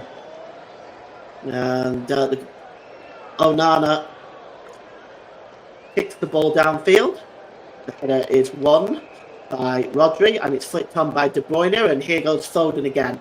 Foden to Doku, edge of the area. Jeremy Doku cuts inside, it's pulled across to Foden, and to the crossbar! Oh, Manchester City come so close from Erling Haaland. It's his first sighted goal in the entire game, and he gets a shot away, and it crashes against the Manchester United crossbar. And here now is Rodri, as City continue to put the pressure on this Manchester United defence. As here's Bernardo Silva. He's got Dalot in front of him. Bernardo Silva drops the ball back there to John Stones. Foden plays the ball down the left to Jeremy Doku. He's got a bit of pace. He's got a bit of space here as Doku gets into the penalty area. Can he get the cross in? Good challenge by Aaron Wan-Bissaka. That is a super challenge on Jeremy Doku, and it's going to be a corner. But City come oh so close to equalising there. And the corner is going to be taken by De Bruyne on the left-hand side. Haaland is in the penalty area being closely watched there. De Bruyne with the corner, heads go up, it's punched out by Onana, and Amrabat helps it on its way, but he only finds Kyle Walker. Walker to Rodri. Back there to Gavardio, to Bernardo Silva, down the left-hand side to De Bruyne. De Bruyne brings it in towards the back post, but it goes over everybody's head and goes out of play for a goal kick. Well, as we look again, oh yes, it's the first time that Haaland wasn't picked up. He just needs a yard of space, that's all he needs. And his shot there just rattled the crossbar. And it remains 2-0 as Manchester City make another substitution. Kevin De Bruyne is off. And Julian Alvarez is on for the Citizens. So it's a third substitution for Manchester City in this game. No roll of the dice yet by Erik ten Hag. John Stones plays the ball across to Kyle Walker.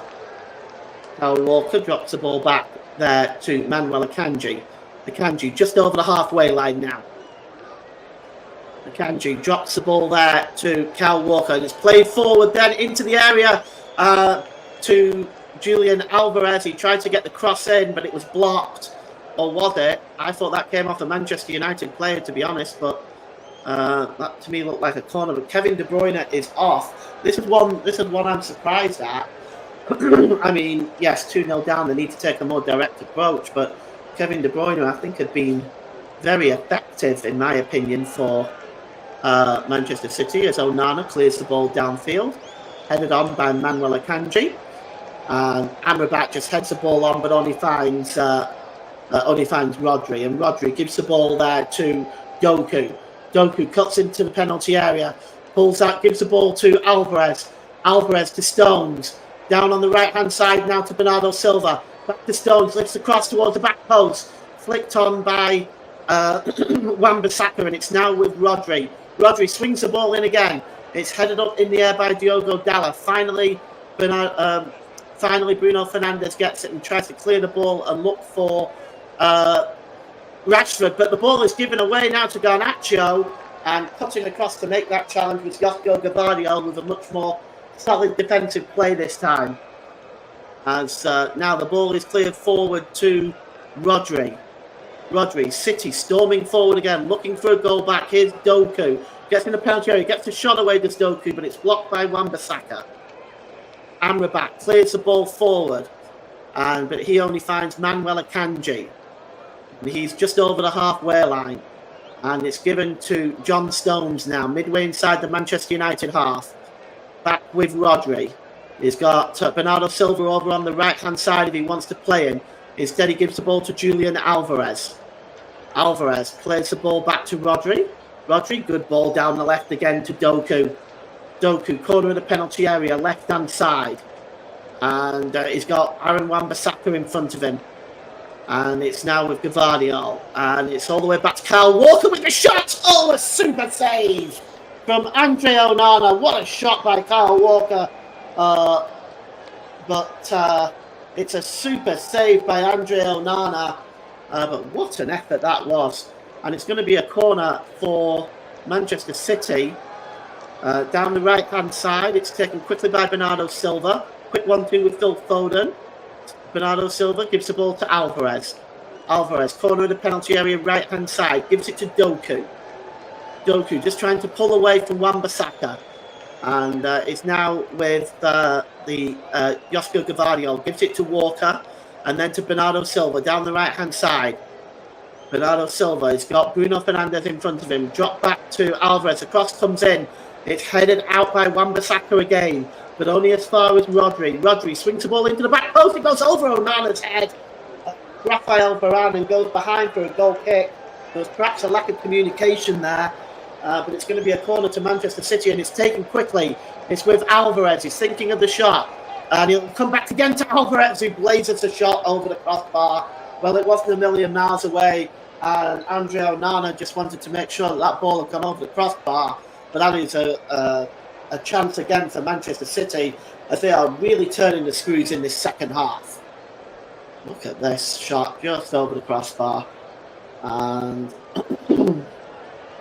well, again, we look at that super save from the shot from Kyle Walker by Andre Onana, flying to his left-hand side.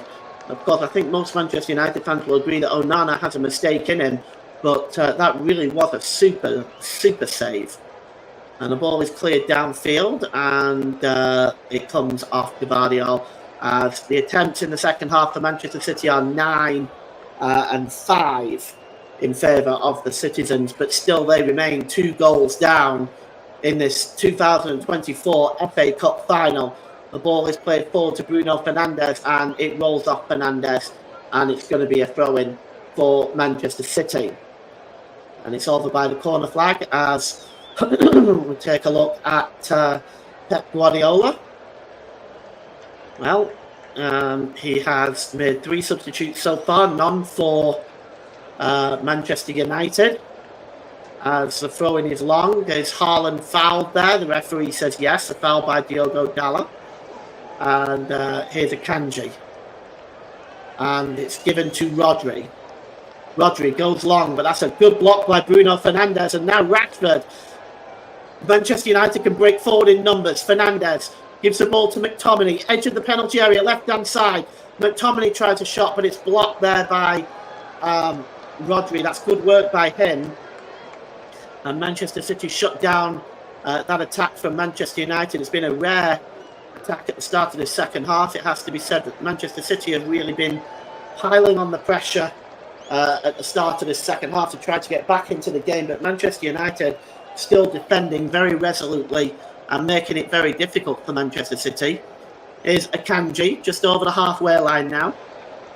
Akanji plays the ball to Julian Alvarez, and Alvarez gives the ball back to Stones. It's just midway inside the Manchester United half of the field. Gvardiol gives the ball to Jeremy Doku, who's once again got Wan-Bissaka in front of him.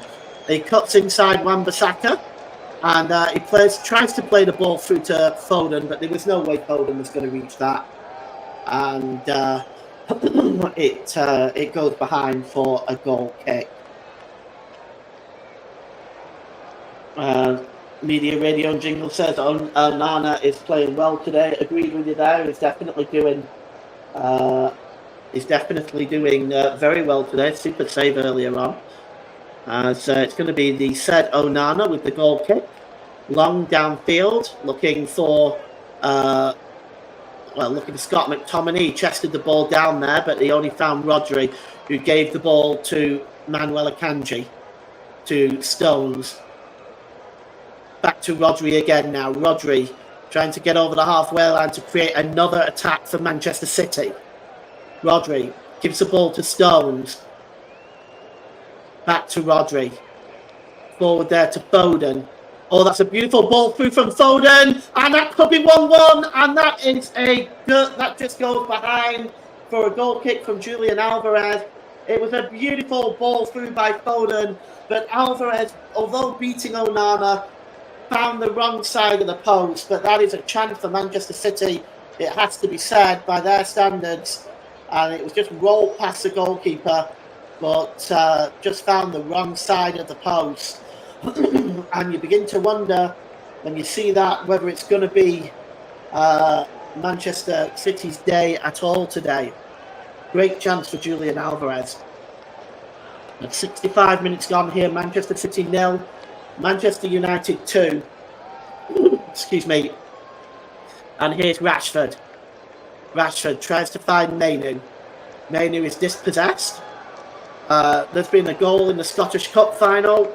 Rangers 1, Celtic 0 is the score in the Old Firm. So Rangers miss out on the Premiership, but they may pick up the Scottish Cup. So now it's back with Andre Onana, who clears the ball downfield. Tried to be flicked on by John Stones, but manages to find Marcus Rashford. Rashford sets off Dalot on his way. Dalot now down the left-hand side. Cuts into the middle. Does Dalot with a shot, and it's just wide of Ortega's goal. As Dalot getting a shot off in anger in this second half, looking to double Manchester City. Looking to treble Manchester United's lead.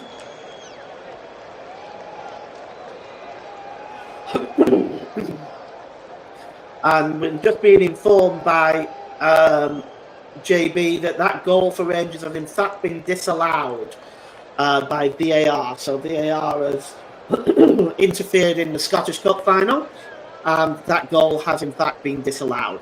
Here's Julian Alvarez now for City, and it's with Phil Foden. And the ball is with Walker now. Walker plays the ball across there to Jeremy Doku.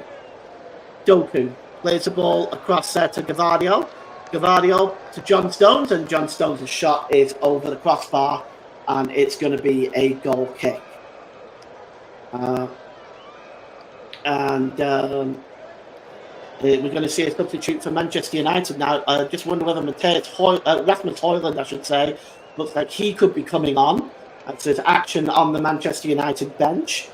We're just seeing him warm up now to a loud applause by the Manchester United fans over on that near side. I'm sure they would like to see him today. Onana with the goal kick, long downfield. Brought down well there by McTominay. McTominay just trying to get away from Akanji, but that's a good challenge by Manuel Akanji. And now here's Foden. Gives the ball to Jeremy Doku. Doku just trying to turn away from Wan-Bissaka, but that is a good challenge, and he finds Amrabat. And Amrabat gives the ball to Rafael Varane, and goes back to the goalkeeper, Andre Onana, who clears the ball downfield. Headed on by Josko Gavardio, and tries to find Phil Foden, but Amrabat wins the ball back, and he gives the ball to Bruno Fernandes, who sets off Alejandro Garnacho on his way. Garnacho down the right-hand side, gets the shot away, and it's a good save by Stefan Ortega, and it's going to be a corner for Manchester United. Well, media radio and jingle said, I hope City don't come back if I want Man United to win, but you never know in the cup, they could be the next Coventry City. Well, it's certainly possible. A 2-0 lead is, in my opinion, can be a very fragile lead, so we'll just see how it goes. At the moment, Manchester United keeping City out at the moment and creating one or two chances of their own. They've got a corner now on the right-hand side, which Fernandes will take. It's swung to the back post. And looking for the header there, it was Rafael Varane. It goes over his head. And then going over to meet it is Bernardo Silva. And he is challenged by Rashford. As Manchester, it looks like, yes, Johnny Evans just clashed with Bernardo Silva there. And they had words with each other, the Manchester United substitute. But the game goes on. Here's Rodri. Rodri plays the ball over to Josko Gavardio, who chests the ball down to Manuel Akanji, and Akanji gives it back to Stefan Ortega. Ortega plays the ball there, and it's Kyle Walker. Walker just puts his foot on the ball and then lifts the ball over the top to Erling Haaland. Challenging is Amrabat, but he falls over under the challenge of Erling Haaland. No free kick. And here's Manuel Akanji now, just inside his own half. And he's just over the halfway line now, is Manuel Akanji. He drops the ball to Jeremy Doku. Doku has got Wan-Bissaka in front of him once more. It's been a good battle between those two. And here, and a good ball by Gavardio to Rodri, and Rodri just tried to lift the ball over the top. I guess he was expecting the run from Phil Foden, but that didn't happen, and it goes through to Andre Onana. Well, still 2-0. And as we look at some of the fans there, you see the young man on the screen there, big day for him. This is a day he'll remember for the rest of his life, as we see the Manchester City fans as well. Some of them still got a smile on their face. Here's John Stones to Phil Foden, and Phil Foden plays the ball long, looking for Jeremy Doku, but good interception by Aaron Wan-Bissaka. And here is Garnacho. Garnacho played back to Rafael Varane. Varane plays the ball long, looking for Marcus Rashford. He's just trying to get away from Kyle Walker, but that is really good work by Kyle Walker once again, managing Rashford very, very well in this game. With 20 minutes to go here, it's Manchester City 0, Manchester United 2. And this game now is 72% possession Manchester City, 28% possession United. as here comes Alvarez. He drops the ball to Doku. Inside the penalty area, left-hand side, Doku tries to get a shot away. It's blocked, and it just breaks away from Bernardo Silva and goes behind for a corner. But Jeremy Doku, this is really good play from him. Gets into the penalty area, gets a shot away, but we've got our first casualty of cramp on the Wembley surface, which is Lisandro Martinez. As this game goes on, you're going to see more and more of that. So, Lisandro Martinez now, this he's just been having his leg stretched by Rafael Varane. And we're waiting for the corner that's going to be taken. And our referee today, Andy Madley, just going over to make sure that everything is in order. He certainly won't want any time wasting in this game. As we take a look again at that error by Gvardiol, as the goal from Alejandro Garnacho, who's been quite magnificent today for Manchester United. As we then look again at the Manuel Akanji goal, not the Manuel Akanji, the Kobe Mainu goal, as he put the ball in the net as well. A very happy looking Sir Alex Ferguson at the moment. Corner, the substitute's going to be making. It looks like it's Johnny Evans and Rasmus Højlund. Lisandro Martinez is going off, and Johnny Evans will be on to replace him.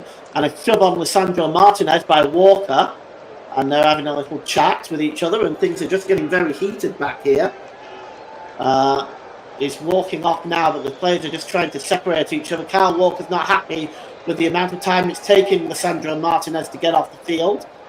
Finally, he is off. And I'm just looking to see who the other replacement is for Rasmus Højlund.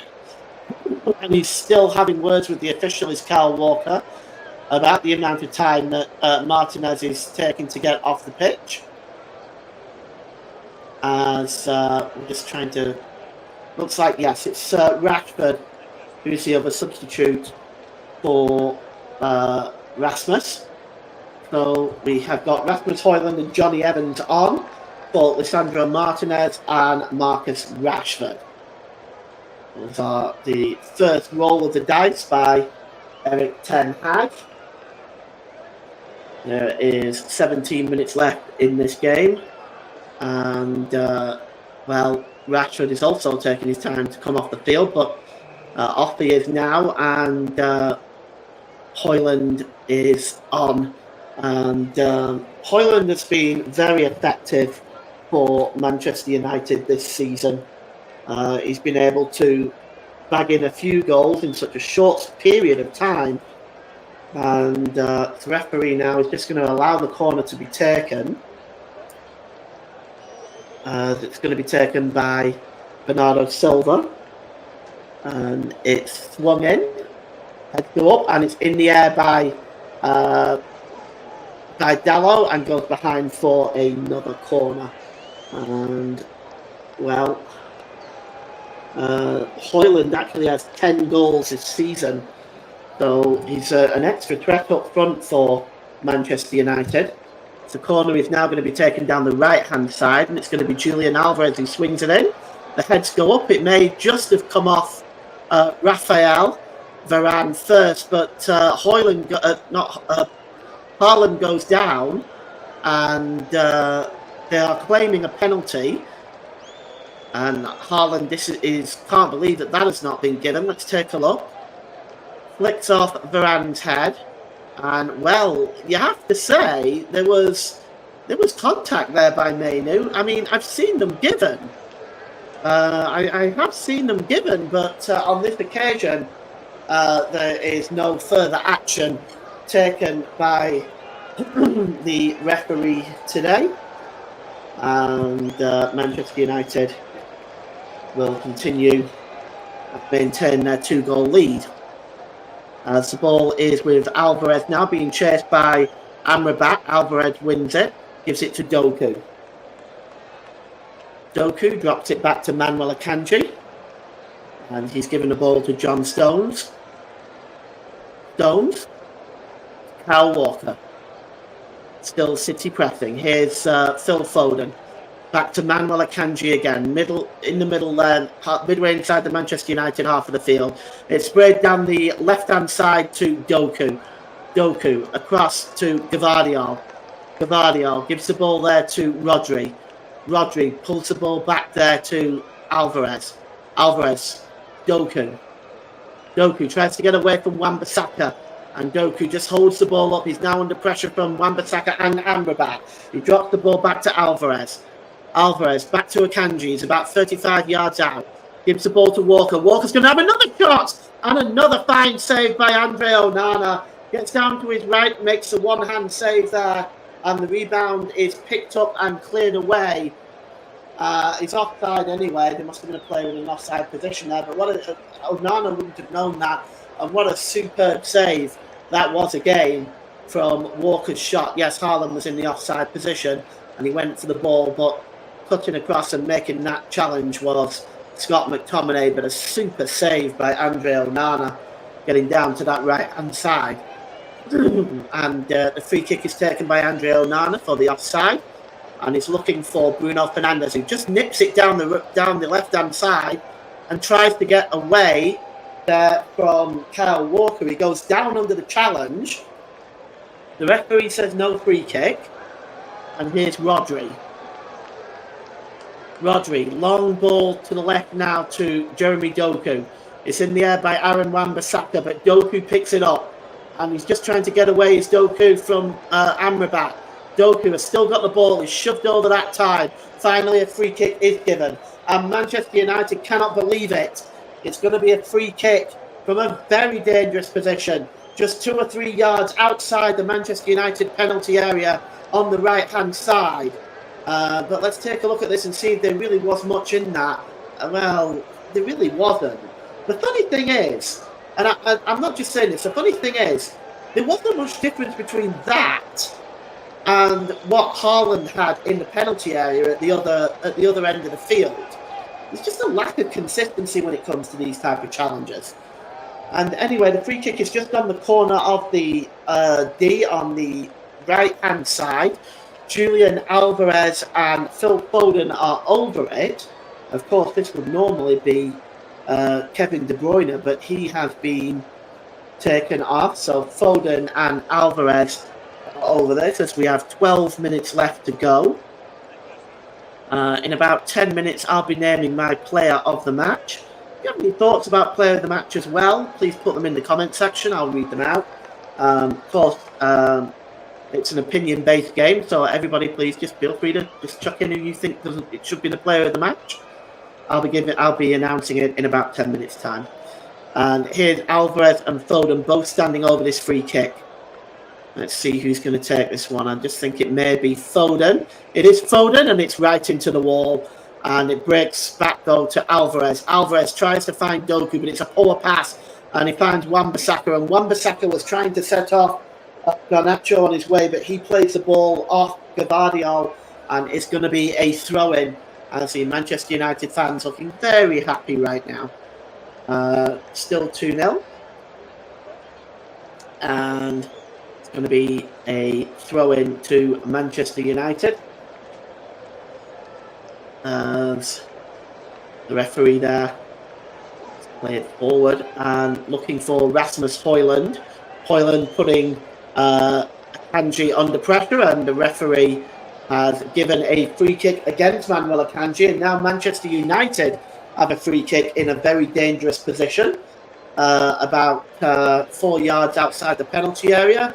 His arm was across Rasmus Højlund, and the Danish forward went down under the challenge. And Andy Madley judged that to be a free kick. We'll see who's going to take this one for Manchester United. It's a little bit further to the right, and Bruno Fernandes and Garnacho are over it. There is a three-man wall there.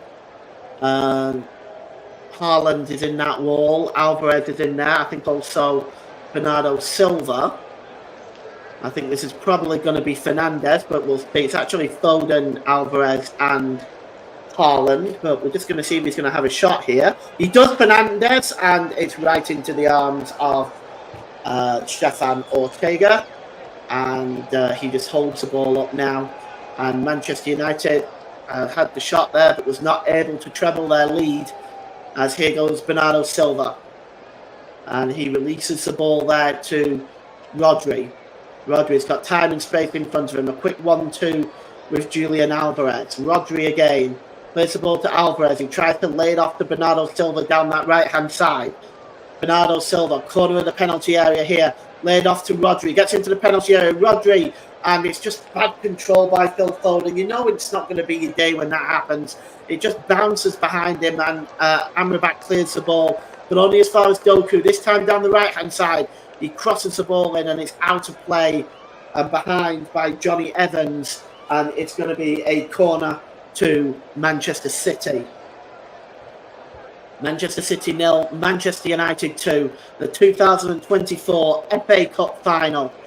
And it's looking like it's going to the Reds. The corner comes in from Foden to the back post. Onana gets a hand to it and just pushes the ball away. And Julian Alvarez picks up the ball. It's swung back into the penalty area. He punches it again, Onana. He might have been easier to have caught that one. It's now back with Mainoo. Mainoo plays the ball forward. And away now is Garnacho.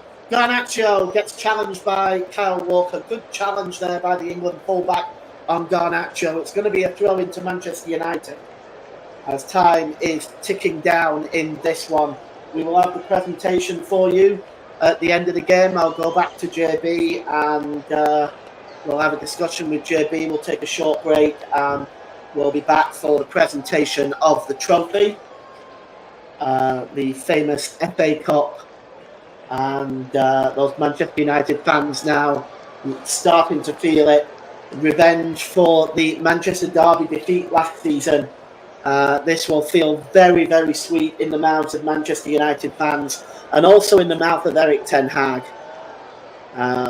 So it's a free kick to Manchester United, and Bruno Fernandes is going to take this free kick. It's just a few yards in from the touchline on the right-hand side. And it's going to be taken by Bruno Fernandes.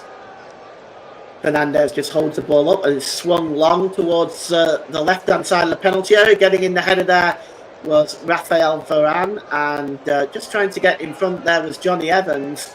He got a touch on it, but only forces it wide, and it's going to be a goal kick. As we take a look at Alex Ferguson's famous look at the watch, he hasn't changed, has he?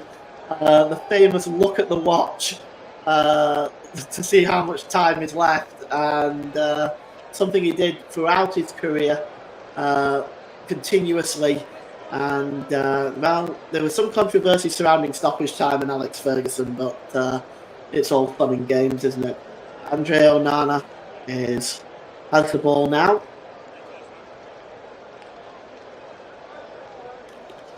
And take a look again at Sir Alex Ferguson. He's looking well, because he went through a period of time of illness. He's looking a lot better now, which we're all very happy to hear about and see. He certainly looks like he looks very, very well, and I think it's he's still obviously involved at Old Trafford, and I think that's brilliant for Manchester United because they need his expertise. As the ball goes back to Stefan Ortega, who plays the ball downfield, and it's headed on by Amrabat. Amrabat plays the ball back there to Rafael Varane, who goes back to Andre Onana. Onana clears the ball downfield and flicked on again by Rodri to Amrabat. And Amrabat just drops the ball back to the goalkeeper. As far as we're still aware, it is still Rangers 0, Celtic 0 in the Old Firm Scottish Cup final. And here is Scott McTominay. McTominay just trying to break away, but he's fouled Jeremy Doku, and it's going to be a free kick to Manchester City as we go into the last 5 minutes of this game, and time is running out for the citizens to get back in this game. Here's Bernardo Silva, gives the ball to Walker. It's a good ball forward to Phil Foden, but Phil Foden runs into Amrabat, and Amrabat is alleged to have fouled Phil Foden, and it's going to be a free kick from about 50 yards out, dead centre of the goal. So this is a really good position for Manchester City. And yes, he body checked Phil Foden there. I think that's definitely a free kick. And the free kick, I'd say, well, it's maybe a little bit more than 30 yards, maybe 33 yards out. And it's Julian Alvarez standing over this one. Manchester City need a goal very, very soon if they want to get back into this game. As on the edge of his technical area there, the ball is played to Doku. It's short. Doku gets into the 6-yard box. It's played to the penalty area. It's played across, but cleared away only as far as Bernardo Silva. Back to Julian Alvarez. Foden. Doku. Corner of the penalty area. Doku just pulls away. Gets the shot away to Doku. And it's in! Oh, that is a shocking mistake by Andre Onana. And Jeremy Doku has pulled the goal back for Manchester City. And that is a very poor mistake by Andre Onana. And he looks extremely frustrated at that. And, well, that lets Manchester City back into this game because now there's time. And that 2-goal lead now looks very, very fragile. On 86 minutes, the substitute Jeremy Doku with the goal. As we look at it again, he just cut across the edge of the penalty area, and the shot was really did not have a lot of power, and it was pushed in by Andre Onana, and it is 2-1 now. And Manchester City are right back in this game as Erik ten Hag just drops his head. He can't believe that. And the game is back underway. We are at 2-1 now. Manchester City now back in this game now. We are in for a tense finish here in this 2024 FA Cup final. And, well, I do wonder now whether Manchester City can grab a goal back here, another goal back here, and take this game to extra time. It's now with Bernardo Silva, who drops it back to Manuel Akanji, and Akanji gives the ball to Doku. Doku attacking Wan-Bissaka. Doku gets in the penalty area. It's pulled across, and it almost broke loose for Foden and finally cleared away by Johnny Evans, but that nearly broke loose for Foden 7 yards out. And here's Doku again. City piling the pressure on here. Doku cutting across the penalty area. He gets a shot away and it's blocked. And it's hacked away by Alejandro Garnacho. And it's, again, Garnacho will get another opportunity here to get the ball away. He tries to find Rasmus Højlund, but only hands the ball back to Akanji. It's now Rodri. Rodri to Walker. Walker now to Alvarez. Back to Walker. And we've got less than 90 seconds left. And I am going to give you the player of the match at the next stoppage of play. And here is Gvardiol. It's back now with Rodri. Rodri drops the ball to Jeremy Doku. Doku tries to play the ball in, but it's cleared away there by Scott McTominay.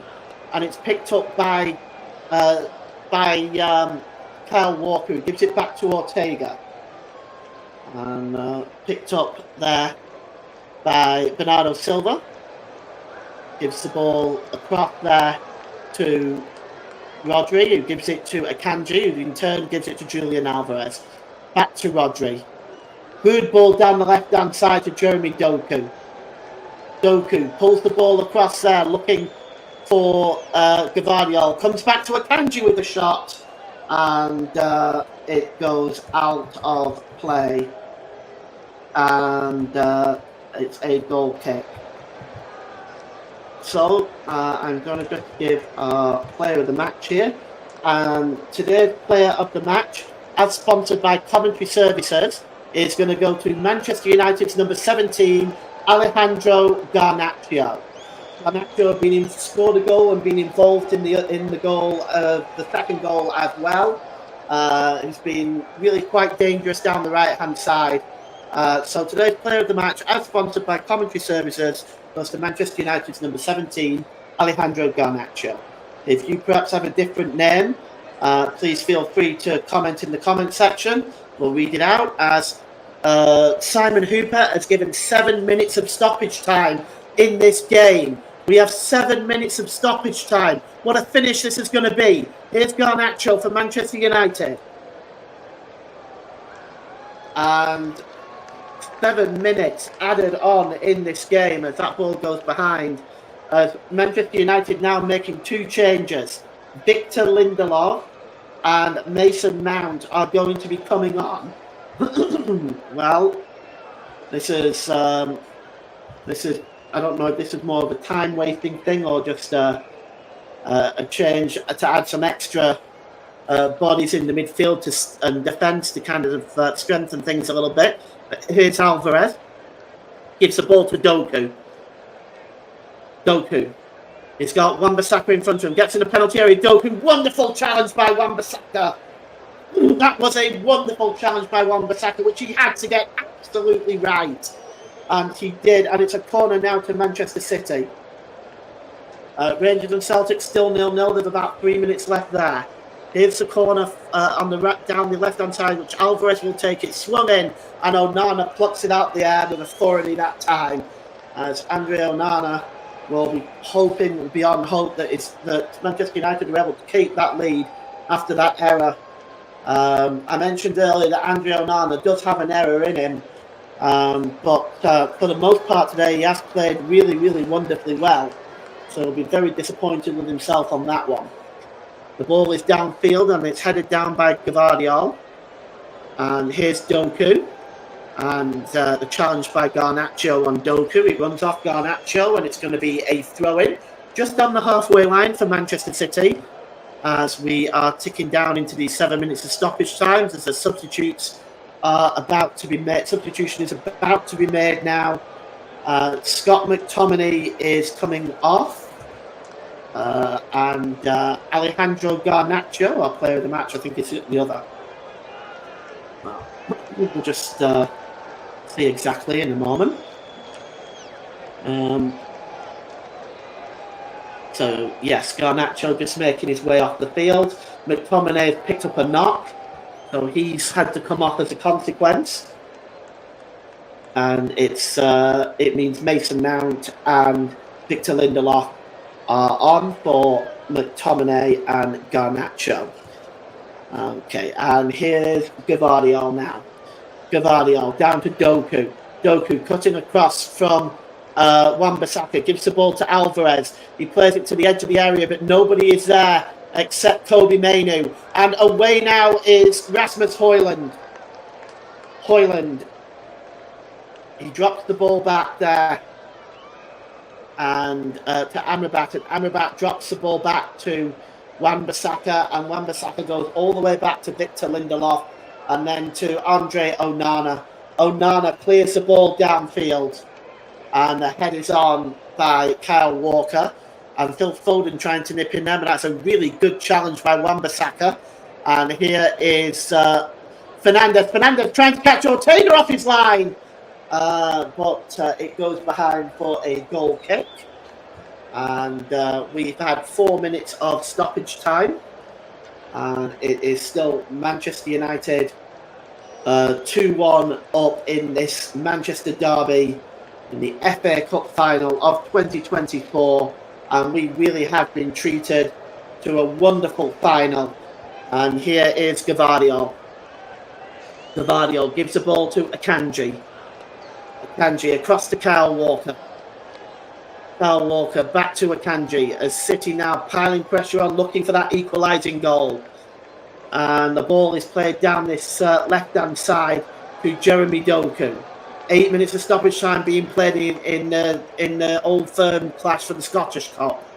Gvardiol drops it back to Akanji. It's now with Kyle Walker. Walker to Bernardo Silva down the right-hand side. Bernardo Silva gets back to the edge of the penalty area, the corner of the penalty area, and swings across in, but it's blocked and breaks loose to Manuel Akanji. Here's Gvardiol. Time running out for Manchester City. Only 2 more minutes for Manchester United to hold on. And here's Bernardo Silva now, making his dash down the right-hand side, tries to get the cross in. It's blocked by Diogo Dalla and goes behind for a corner. And there has been a goal in injury time in the Scottish Cup final. It's Rangers 0, Celtic 1. Rangers 0, Celtic 1 in the Scottish Cup final. In injury time, it looks like they are going to take the player of the match. It looks like they're going to take the Scottish trophy as well, away from their old third rivals. As Celtic have taken the lead in the Scottish Cup final. Manchester United fans now starting the celebrations. Are they premature? Will City get back into it, or can Manchester United hold on and win the FA Cup for the first time since 2016? And here is Gavardio. Gavardio gives the ball to Kyle Walker. Kyle Walker inside the centre circle to Gavardio. Gives it to Rodri. Rodri's got Amrabat in front of him. Rodri drops it to Doku, who's been a threat since he's come on. Doku cross to the back post. Just kept in play by Foden. It comes right back there to Walker, who's blocked with his shot, and it's cleared away. And Ida is a Celtic goal scorer. And now here's Rasmus Højlund. Højlund just trying to get away from Julian Alvarez. Amrabat tries to play the ball forward, but it's won back, and it's going to be a free kick. A yellow card has just been flashed in the way of Julian Alvarez, I think. There hasn't been too many bookings in this game. We're just going to take a look. Yes, it was for the challenge on Rasmus Højlund. So Julian Alvarez into the referee's notebook, as we have now completed the 7 minutes of stoppage time in this game, and we are just about done here. And the ball is in the Manchester City half of the field for this free kick, and it's going to be Bruno Fernandes who launches the ball into the corner. It goes out of play for a throw-in, and that's it! It's full time, and Manchester United are the 2024 FA Cup winners, reversing the score from last season to 2-1 in their favour. Goals from Alejandro Garnacho and Kobbie Mainoo. A late reply there from Jeremy Doku was not enough. It was too little too late. And Manchester United celebrate an FA Cup victory, and a moment of joy for these fans. That has been a very difficult season, and a moment of joy for Erik ten Hag, who can celebrate now regardless of what his job is next season. It is full time here at Wembley Stadium. It is Manchester City 1, Manchester United 2, and Manchester is red this evening. And back to you, JB. Brilliant scenes of joy for the red half of Manchester. The fans this season have had to suffer so much. All the joy going to the blue end of Manchester. They were heartbroken. There were tears last year of sadness for Manchester United. This year, tears of joy. And they deserved it. They had to hang on there when Doku pulled one back with 3 minutes to go. But Manchester United showed the famous fighting spirit that they showed in Ferguson's era. And Pep Guardiola beaten for the first time as a manager at Wembley. You cannot write the script for this. They're still playing in the Scottish Cup final, incidentally. There are 2 minutes to play in that one. And his goal in the first minute of stoppage time looks like winning Celtic the cup against Rangers. But look at the scenes. It's all red tonight. They've seen the title go the other side of Manchester. Last year, they had to sit and watch Manchester United as the European Cup was won by Manchester City. And now they have gained revenge from 12 months ago. They finished way behind in the league. But in the FA Cup, Paul James, if you're still with me, they've had to really do it the hard way. They've really had to do it the hard way, because they were in trouble against Newport. They were in trouble against Liverpool in the quarterfinals. They were certainly in trouble in the semi-finals against Coventry, and could so easily have lost that on a VAR. If the VAR decision had gone the other way, But today, when they had to show fight and when they had to show commitment, they showed it in abundance and some. Absolutely, they were fantastic today. Defended so well in the first half, and defended well in the second half, countering Manchester City on the break, creating chances and scoring goals that could have been 3-1 had the run by Garnacho been delayed a second or two. But Manchester United today can be very proud of their performance, and just for once this season, Manchester United fans can unite behind this club and celebrate a huge victory, winning the FA Cup over Manchester City, their rivals, turning back the disappointment of last season. What a moment this is for Erik ten Hag as well. What a moment. He can walk out of Manchester with his head held high if it comes to that. But what a wonderful, wonderful job by Manchester United today. And the last time, and it's the first time in 8 years since they've won the famous old cup. Of course, they've won a couple of League Cups and the Europa League, of course, under Jose Mourinho, and of course they won the League Cup last season under Ten Hag. That's his second trophy. Could well be his last trophy, but you look. I mean, let's look at it hypothetically, Paul. 1990, Sir Alex Ferguson's job was on the line. Mark Robins saved him skin in the third round, and then obviously they had to beat Crystal Palace after a replay. Lee Martin, in a lot of respects, saved his job, and they went on to dominate English football a few years later. Do you see parallels with that, or as Pep Guardiola argues still with the referee? I don't know why he's arguing, because Manchester City have been well and truly beaten today, despite a rally in the second half. Guardiola can complain all he wants, but he's got no cause to. United were worthy winners. But let's go back to the question. Do you think, do United fans now give Ten Hag a little bit of grace now? Going to give him next season to try and get things right and get them a bit further up the Premier League, maybe top four? Maybe they're not ready to win the Premier League just yet, but it took Ferguson after that cup win 3 years to win the top flight. Do you see parallels with that, or do you think Sir Jim Ratcliffe and the Glazers have seen enough and will still fire him regardless? Well, it's difficult to say. I mean, I think I don't see parallels right now with this Manchester United team. They've played very well today. They've done a very, very good job. But there's a toxicity at Old Trafford, and there has been for a long time. I think whoever is the manager next season, and I think Erik ten Hag should be given the job, but I think they should say to Erik ten Hag, you bring in the players that you want to bring in, and then they need to have a clear out at Old Trafford and bring in the players that want to wear that red shirt, that are going to give 100% for that red shirt. I think that needs to happen before United can even consider challenging their rivals for the Premier League title. There needs to be a clear out, and I think Erik ten Hag is a great manager. If they do sack him, you know what? He'll find a job elsewhere. He's not going to have any trouble finding work. And then the cycle will begin again if they continue with these players. But they have done very well today. I've got to give them their credit. They've been amazing today. But if you look at it over the context of the season, there's been a lack of commitment at Old Trafford this season, I think. Absolutely. Just to kick off the conversation for a second, Paul, the whistle's just gone after 100 minutes in the Scottish final, and Celtic win the double. They've won the Scottish Cup by 1-0. Rangers will feel a little hard done by that. Their goal was disallowed by Seamer, had a goal disallowed during the second half.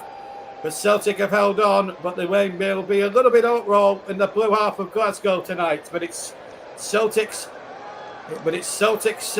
Scottish Cup, and it's definitely Manchester United's FA Cup this year as well. But Kevin De Bruyne, that's a nice touch. A loser, but he's posing for selfies with the fans.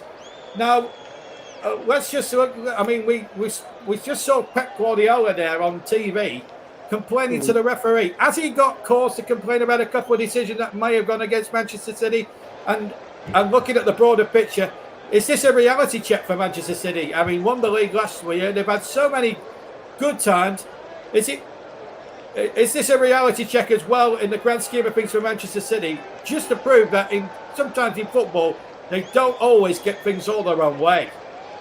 Well, this is true. And it is a reality check. As for whether or not, I suspect he's complaining about the challenge on Haaland earlier on, which could have been given as a penalty. And my thought on it is that he had his, I want to say it was Wan-Bissaka, I can't quite remember, but he had his hand over him and he pulled him down, in my opinion. He could have easily been given. Well, I can tell you, I was also listening to the TV guys, and Ali McCoy reckoned it wasn't a penalty. I can't obviously make a call on it as I'm presenter. I'm in your camp a little bit. Sinham Gibbon, category of Sinham Gibbon. It's hard to say, but having said that, though, I don't think in the grand scheme of things he could complain too much with the result. I think Manchester United wanted it more on the day. Yeah, I agree with that. City were playing their usual style of, tic-tac-toe football, patient build-up. They were caught on the break. They were caught cold on the break. It was an error by Gvardiol to begin with. There was obviously, and you can share the blame with Ortega and Gvardiol. There was obviously no communication. That let Manchester United in. Manchester United kept playing the ball over the top, and they were catching Manchester City out. They could have gone 2-0 up with the offside, with the goal that was offside. It was offside. Garnacho just went a couple of seconds early, but also they were caught out again for the third goal. So they were caught out with Manchester City today on a couple of different occasions. The creativity and the final ball wasn't totally there for City today. I think Manchester United are worthy victors today, and I think that this is a moment that they can celebrate and enjoy, because goodness me, they've had precious few to enjoy this season. Okay, Paul, thank you very much for your contribution. Of course, you've got the presentation to do. Whilst we're waiting for the presentation to happen here at Wembley, let me just bring you up to date with the Champions Cup rugby, because it's all been happening across the way at Tottenham Hotspur Stadium. It's Leinster 15, Toulouse 25. They're into extra time there. And Richie Arnold has been sent off in that final for Toulouse.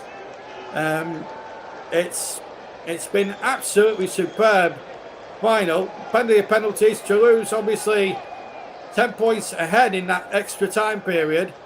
Of course, it's 10 minutes either way in rugby union, so still time for Leinster to get it back.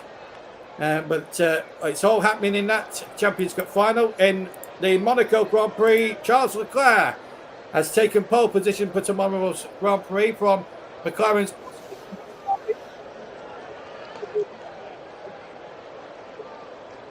champion Max Verstappen in his Red Bull could only manage 6 on the grid after hitting the wall at the first corner on his final flying lap. Ferrari's Carlos Sainz finished third, ahead of McLaren's Lando Norris. Mercedes' George Russell, who finished fifth. Teammate Lewis Hamilton finished 7th. That's the view from the Monaco Grand Prix. In the cricket, England in complete control of that T20 match at Edgbaston. England, after 20 overs, made 183 for 7 after 20.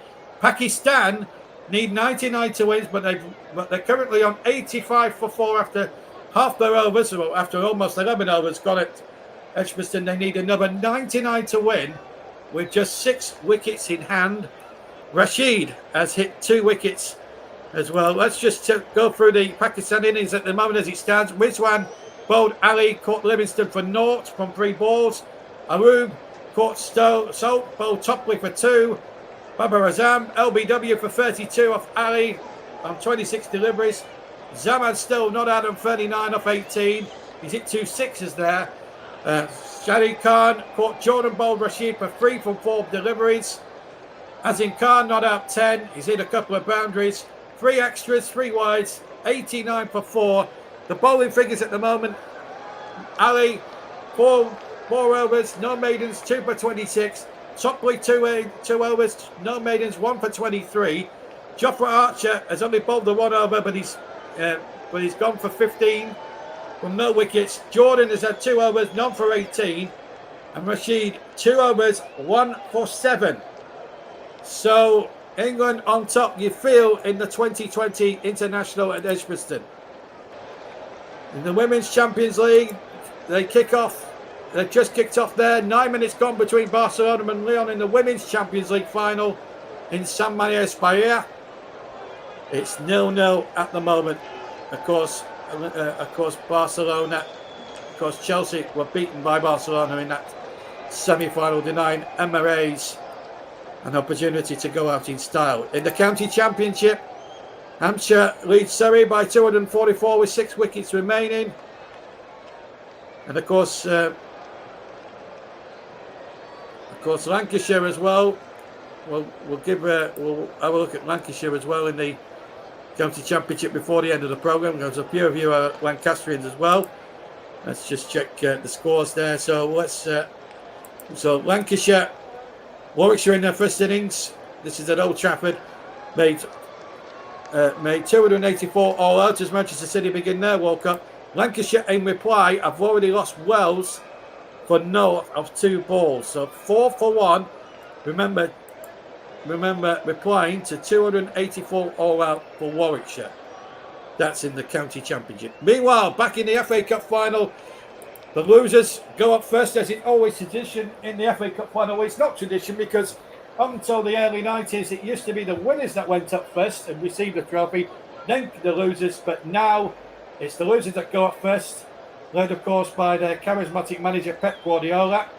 Kyle Walker, their captain for the day, will not be lifting the FA Cup, just like they did last season. Kevin De Bruyne there. Rodri has lost again now. A competitive game with Manchester City. And it's really a shame. I just want to make the point before I hand over to Paul for the presentation, as Pep Guardiola gets his loser's medal. I am very disappointed with the Manchester City fans. Why didn't they just stay there and clap the team up the 107 steps? That really annoys me, when the losing set of fans completely and utterly decide to leave. Really want to stay behind, applaud your team up the stairs, whether you win or lose. That's what a Wembley final should be all about. Anyway, a lot more from me. Let me hand over to Paul James for the presentation. Paul, over to you.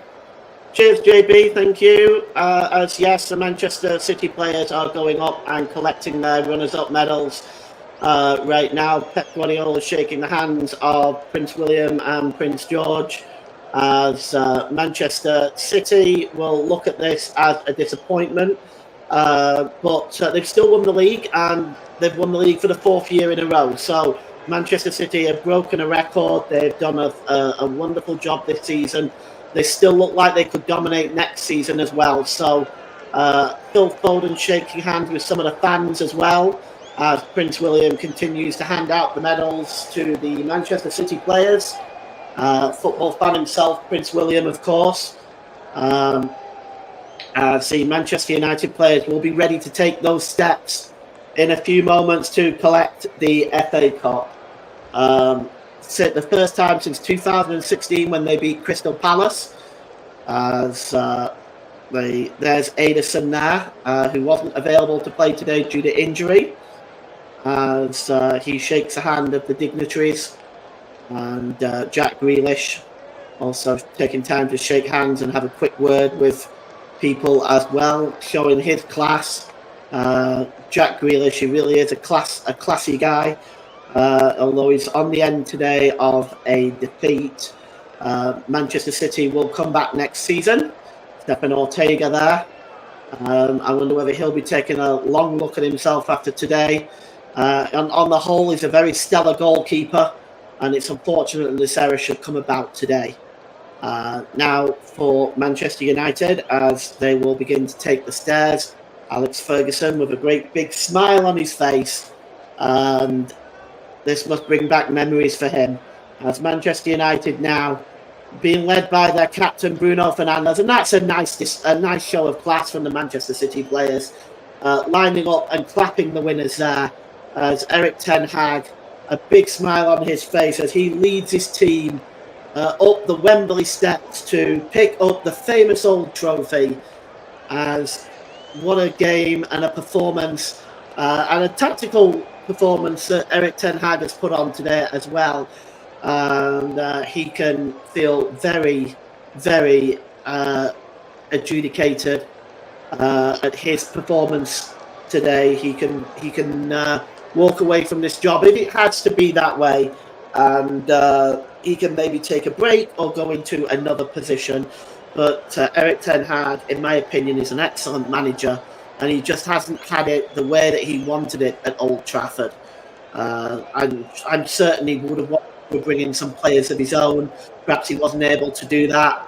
But today is a day to smile for him, as the United players now going up the steps, just holding up there. Erik ten Hag is just waiting there at the gate. They're just not quite ready with the trophy as of yet.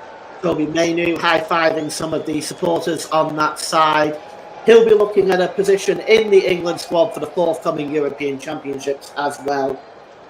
Finally, the gate is open, and Erik ten Hag and the Manchester United team going up the steps now. The final row of steps to pick up the trophy, as Erik ten Hag shaking the hands of the dignitaries and royalty there as well. What a day this is for Manchester United fans.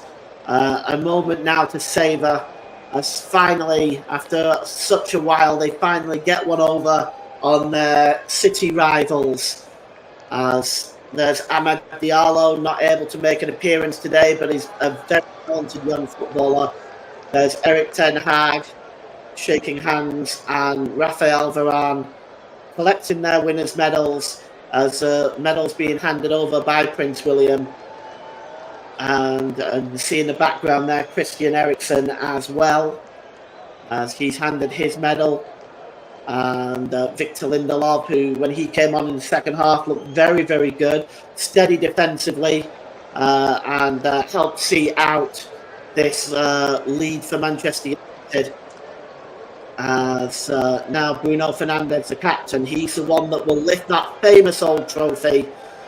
As Manchester United on the gantry there's the substitute goalkeeper, Altay Bayindir.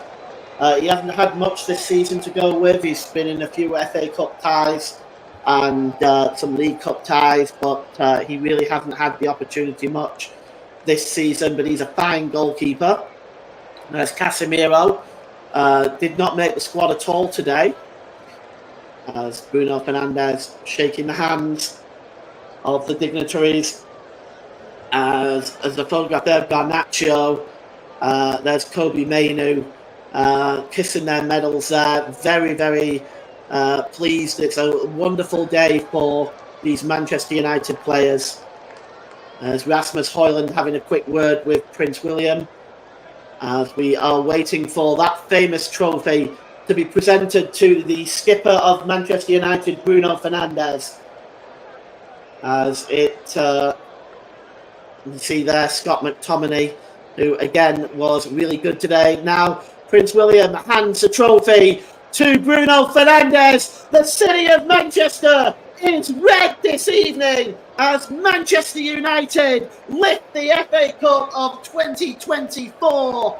Bruno Fernandes kisses the trophy, lifted aloft in the air, and Manchester United are celebrating this evening.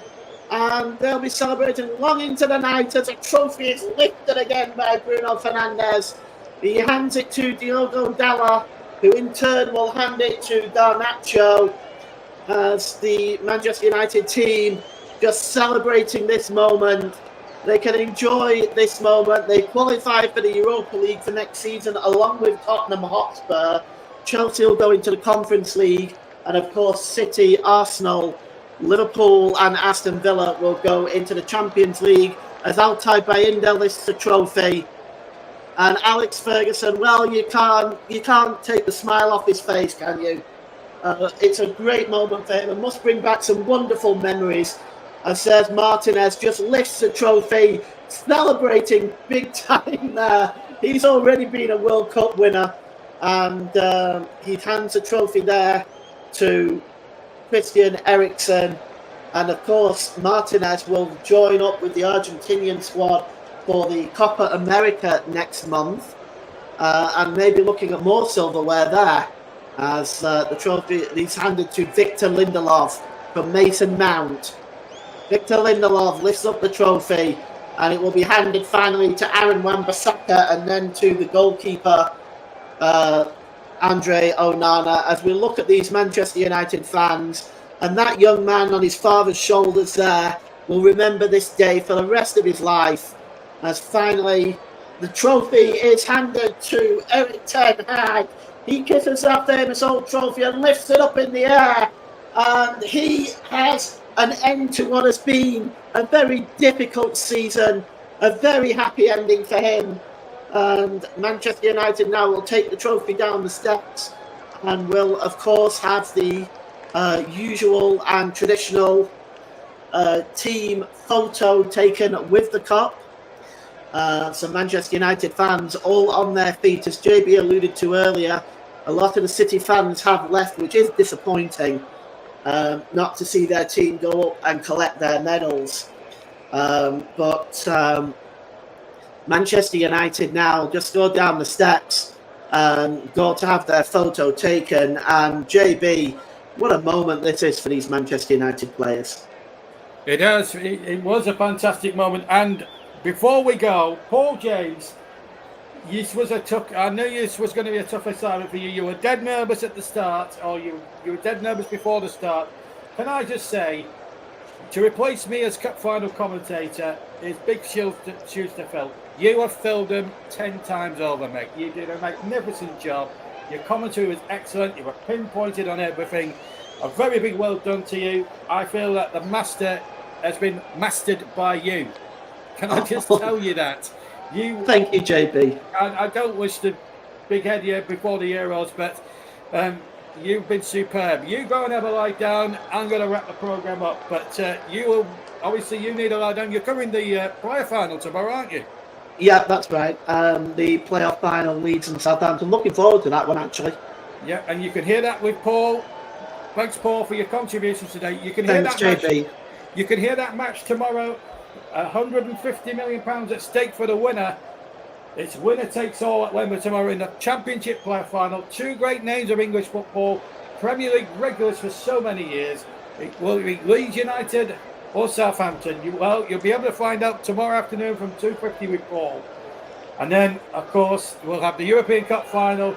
And, of course, we'll also bring you the Euro. Well, I won't be bringing you the Euros, but I'm sure Paul, Russ, Mike, Nicholas, and a lot of other people. Jack Hessen's going to be on the team for the European Championships. Remember, we have comprehensive commentaries on most of the matches from the 14th of June.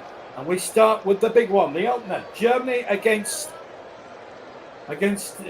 Scotland. It should be an absolute thriller. Hopefully Scott McTominay will be fit enough to join the Scotland squad. He did limp off during today's cup final. Let's hope he's fit enough to start that match on June the 14th. So lots of good commentaries for you to look forward to this summer. That's it from me until August. I'm gonna now sit up, put my feet up for the summer and watch England hopefully win the Euros like the rest of you, and leave everybody, and wish Paul, Russ, Mike, Nicholas and everybody at the TCM to have a really good tournament. And I will be listening from afar. But today, 12 months ago, it was blue. It was blue heaven for Manchester City. 12 months on, it's red heaven for Manchester United. They have made up for their poor performance in the league by winning the FA Cup. And who knows, it might, just might, save Erik ten Hag's job. That remains to be seen. But for now, it's nothing but pure, unadulterated celebrations for Manchester United, who have beaten Manchester City at Wembley to win the FA Cup final. Just to remind everybody that Celtic have won the Scottish Cup in Scotland. Pakistan are 100 for 6, and Leinster now trail 14-man trailers by 3 points in the rugby. But here at Wembley Stadium, it's Manchester United's day. They are the pride of Manchester. From us all here, goodbye.